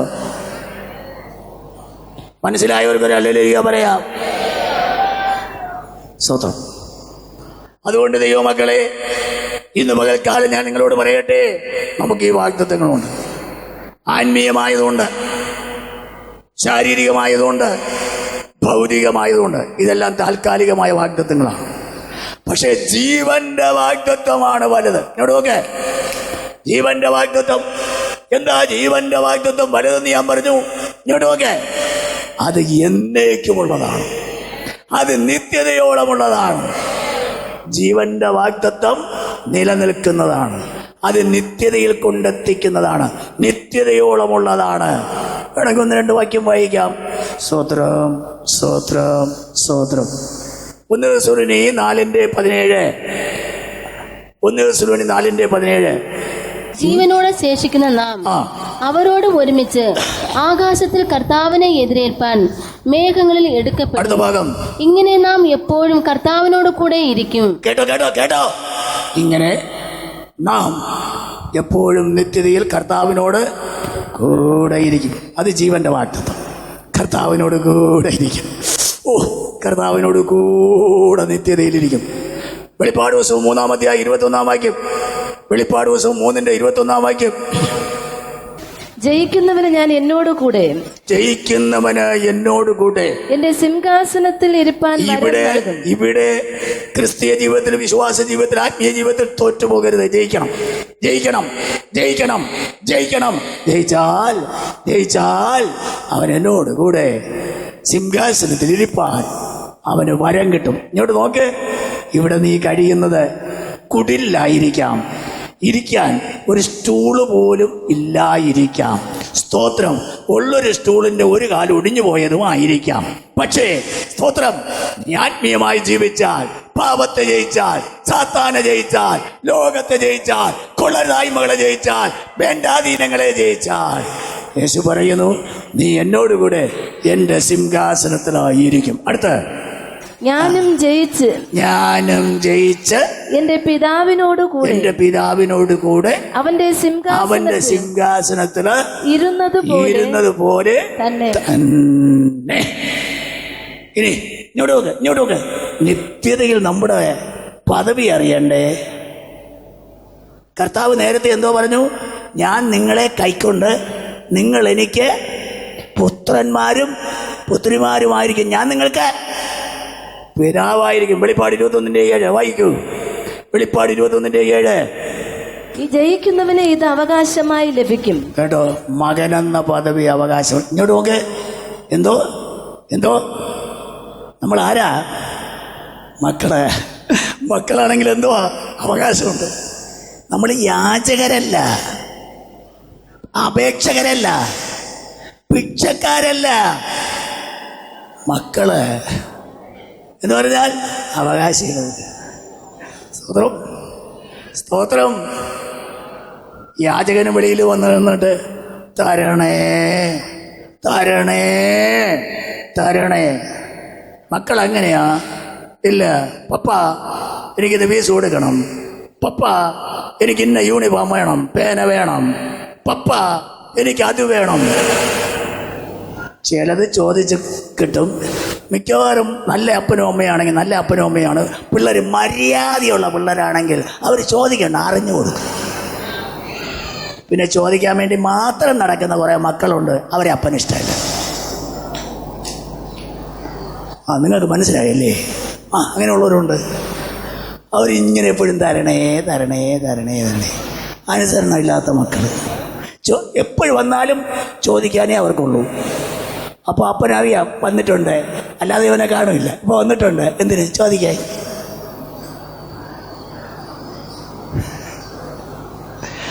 സ്തോത്രം. വായിച്ചോ. ഞാൻ അവനു ദൈവവും ഞാൻ അവരുടെ ദൈവവും അവൻ എനിക്ക് മകനുമായി. സന്തോഷമുള്ളവർക്ക് ശക്തിയോടെ ഒരു ഹല്ലേലൂയ പറയാം. നിത്യതയിൽ അവൻ എനിക്ക് മോനായിരിക്കും.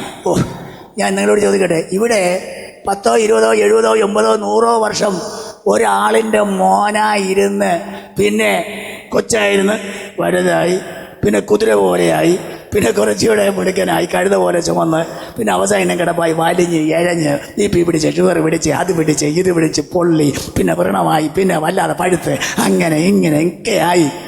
ഇങ്ങനെ അവസാനിക്കുന്ന അല്പകാലമാണോ നിങ്ങൾക്ക് വലുത്? നിത്യമായി മഹത്വത്തിൽ യേശുവിനോട് കൂടെ ഇരിക്കുന്നതാണോ നിങ്ങൾക്ക് വലുത്? ഏതാ നിങ്ങൾക്ക് ഇഷ്ടം?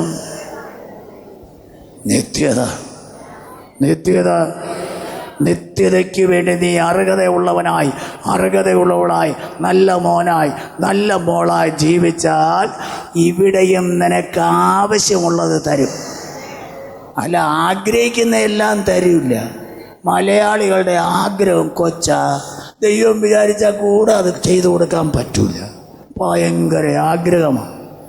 സ്വതന്ത്രം എല്ലാം സഹിക്കാം. പിന്നെ തങ്ങൾക്കിഷ്ടമില്ലാത്തവരെയൊക്കെ കൊന്നുകളയണം, അല്ലെങ്കിൽ ഓടിച്ചു കളയണമെന്ന് വരെ ഈ മലയാളികൾ ദൈവത്തോട് പറയും. എനിക്കവനെ ഇഷ്ടമില്ല, അതുകൊണ്ട് ഞാൻ പോയി അടിച്ചാൽ കേസാവും. കർത്താവ്, അവനെ അടിച്ചിവിടുന്ന് ഓടിക്കണേ. നമ്മുടെ ഇഷ്ടം സാധിക്കാൻ വേണ്ടി മറ്റുള്ളവരെയൊക്കെ തട്ടുന്നതാണ് നമ്മുടെ പ്രാർത്ഥന, അല്ലേ? അത് ഒരു ജാതി ശുദ്രമാണ്. അവർ നരകത്തിൽ പോകും. കേട്ടോ? നിത്യതയിൽ ഞാൻ നിങ്ങളോട് ചോദിക്കട്ടെ, ഈ 10-50 വർഷത്തിൻ്റെ പരിപാടിയാണോ വലുത്? കോടാകോടി വർഷം യേശുവിനോടുകൂടെ മഹത്വത്തിയിരിക്കുന്നതാണോ വലുത്? ഏതാ വലുത്? ഏതാ വേണം?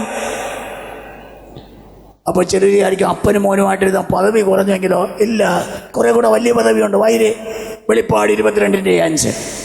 വെളിപ്പാട് 22-ന്റെ 5. ഉണ്ടാകയില്ല, സ്വർഗത്തിൽ രാത്രിയില്ല. ദൈവമായ കർത്താവ് അവരുടെ മേൽ പ്രകാശിക്കുന്നത് കൊണ്ട് വിളക്കിന്റെ വെളിച്ചമോ സൂര്യന്റെ വെളിച്ചമോ അവർക്ക് ആവശ്യമില്ല. അടുത്ത് വായിക്കുന്ന ശക്തിയോടെ വൈര് അവർ എന്നേക്കും രാജാക്കന്മാരായിരിക്കും. ഒന്നും കൂടെ വൈര് അവർ എന്നേക്കും രാജാക്കന്മാർ. ഒന്നും കൂടെ വൈര് അവർ എന്നേക്കും രാജാക്കന്മാരായിരിക്കും. ഇവിടെ നമ്മുടെ കാര്യങ്ങളെല്ലാം ഭംഗിയായി അന്നന്ന് നടത്തി തരും. നല്ല മക്കളായിട്ട് ജീവിച്ചാൽ, അനുസരണമുള്ള, മര്യാദയുള്ള, അപ്പനെ പ്രസാദിപ്പിക്കുന്ന നല്ല മക്കളായി ജീവിച്ചാൽ ഇവിടുത്തെ ആവശ്യങ്ങളെല്ലാം ഭംഗിയായിട്ട് നടത്തി തരും. Price the Lord. ഒടുവിൽ നിത്യതയിൽ എന്നേക്കും രാജാക്കന്മാരായിരിക്കും. രാജാക്കന്മാരായിരിക്കും. രാജാക്കന്മാരായിരിക്കും. രാജാക്കന്മാരായിരിക്കും. രാജാക്കന്മാരായിരിക്കും. ദൂത മനസ്സിലായവർ, പ്രത്യാശയുള്ളവർ കരങ്ങളെ അടിച്ച് ശക്തിയോടെ ആരാധിക്കട്ടെ, ശക്തിയോടെ ആരാധിക്കട്ടെ, ശക്തിയോടെ ആരാധിക്കട്ടെ. നിത്യതയിൽ നിത്യതയിൽ എന്നേക്കും എന്നേക്കും എന്നേക്കും രാജാക്കന്മാരായിരിക്കും. അവിടെ നമ്മൾ തേജസ്സിൻ്റെ ശരീരമുള്ളവരായിരിക്കും. ഈ ശരീരത്തിൽ രോഗം വരും, വിശപ്പുണ്ട്, ദാഹമുണ്ട്, വാർദ്ധക്യമുണ്ട്, വാദം വരും, അസുഖങ്ങളുണ്ടാകും. അതിന് കാരണം ഈ ശരീരത്തിൽ രക്തമുള്ളതുകൊണ്ടാണ്. ഒന്നുപോലെ ഇരിക്കത്തില്ല. എന്നാൽ നിത്യതയിൽ നമുക്ക് ലഭിക്കുന്ന ശരീരത്തിന് രക്തമില്ല. അത് തേജസ്സുള്ളതാണ്, തേജസ്സുള്ളതാണ്, തേജസ്സുള്ളതാണ്, തേജസ്സുള്ളതാണ്. എന്ന് ഒന്നുപോലെ ഇരിക്കും.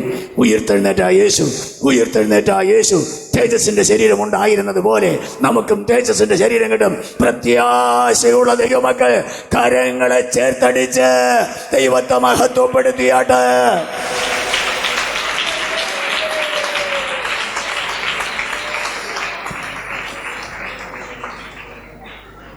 ഒരു നിമിഷം നമ്മുടെ കണ്ണുകളെ അടയ്ക്കാം. പ്രിയമുള്ളവരെ, ഈ വാഗ്ദത്തങ്ങൾ നമുക്കുള്ളത് കൊണ്ട് അവിടെ നമ്മൾ എത്തിയതേയുള്ളൂ. ഈ വാഗ്ദത്തങ്ങൾ നമുക്കുള്ളത് കൊണ്ട്, ഈ വാഗ്ദത്തങ്ങൾ നമുക്കുള്ളത് കൊണ്ട്. സ്തോത്രം, സ്തോത്രം, സ്തോത്രം. കണ്ണടയ്ക്കൂ. വാഗ്ദത്തം പ്രാപിപ്പാൻ ഒരു നല്ല മോനായി, ഒരു നല്ല മോളായി എനിക്ക് ജീവിക്കണം. എല്ലാ കണ്ണുകളും അടഞ്ഞിരിക്കുമ്പോൾ, എല്ലാവരും യേശുവിനോട് പ്രാർത്ഥിച്ചുകൊണ്ടിരിക്കുമ്പോൾ, ഞാൻ ഇതുവരെ ശരിക്കും അവൻ്റെ മോനായിട്ടില്ല, മോളായിട്ടില്ല. ഈ യേശുവിന് എൻ്റെ ജീവിതം ഞാൻ സമർപ്പിച്ചു കൊടുത്തിട്ടില്ല. ഈ വാഗ്ദത്തത്തിന് ഞാൻ അവകാശിയായി തീർന്നിട്ടില്ല. ഇന്ന് പകൽക്കാലം കേട്ട ദൂതിൻ്റെ മുമ്പിൽ വാഗ്ദത്തത്തിന് അവകാശിയാകുവാൻ എൻ്റെ ജീവിതം ഞാൻ യേശുവിനെ സമർപ്പിക്കുകയാണ്. ഞാൻ ബാക്കിയുള്ള ആയുസ് യേശുവിന് വേണ്ടി ജീവിക്കും. എത്ര പേര് സമർപ്പിച്ചു കൊടുക്കും?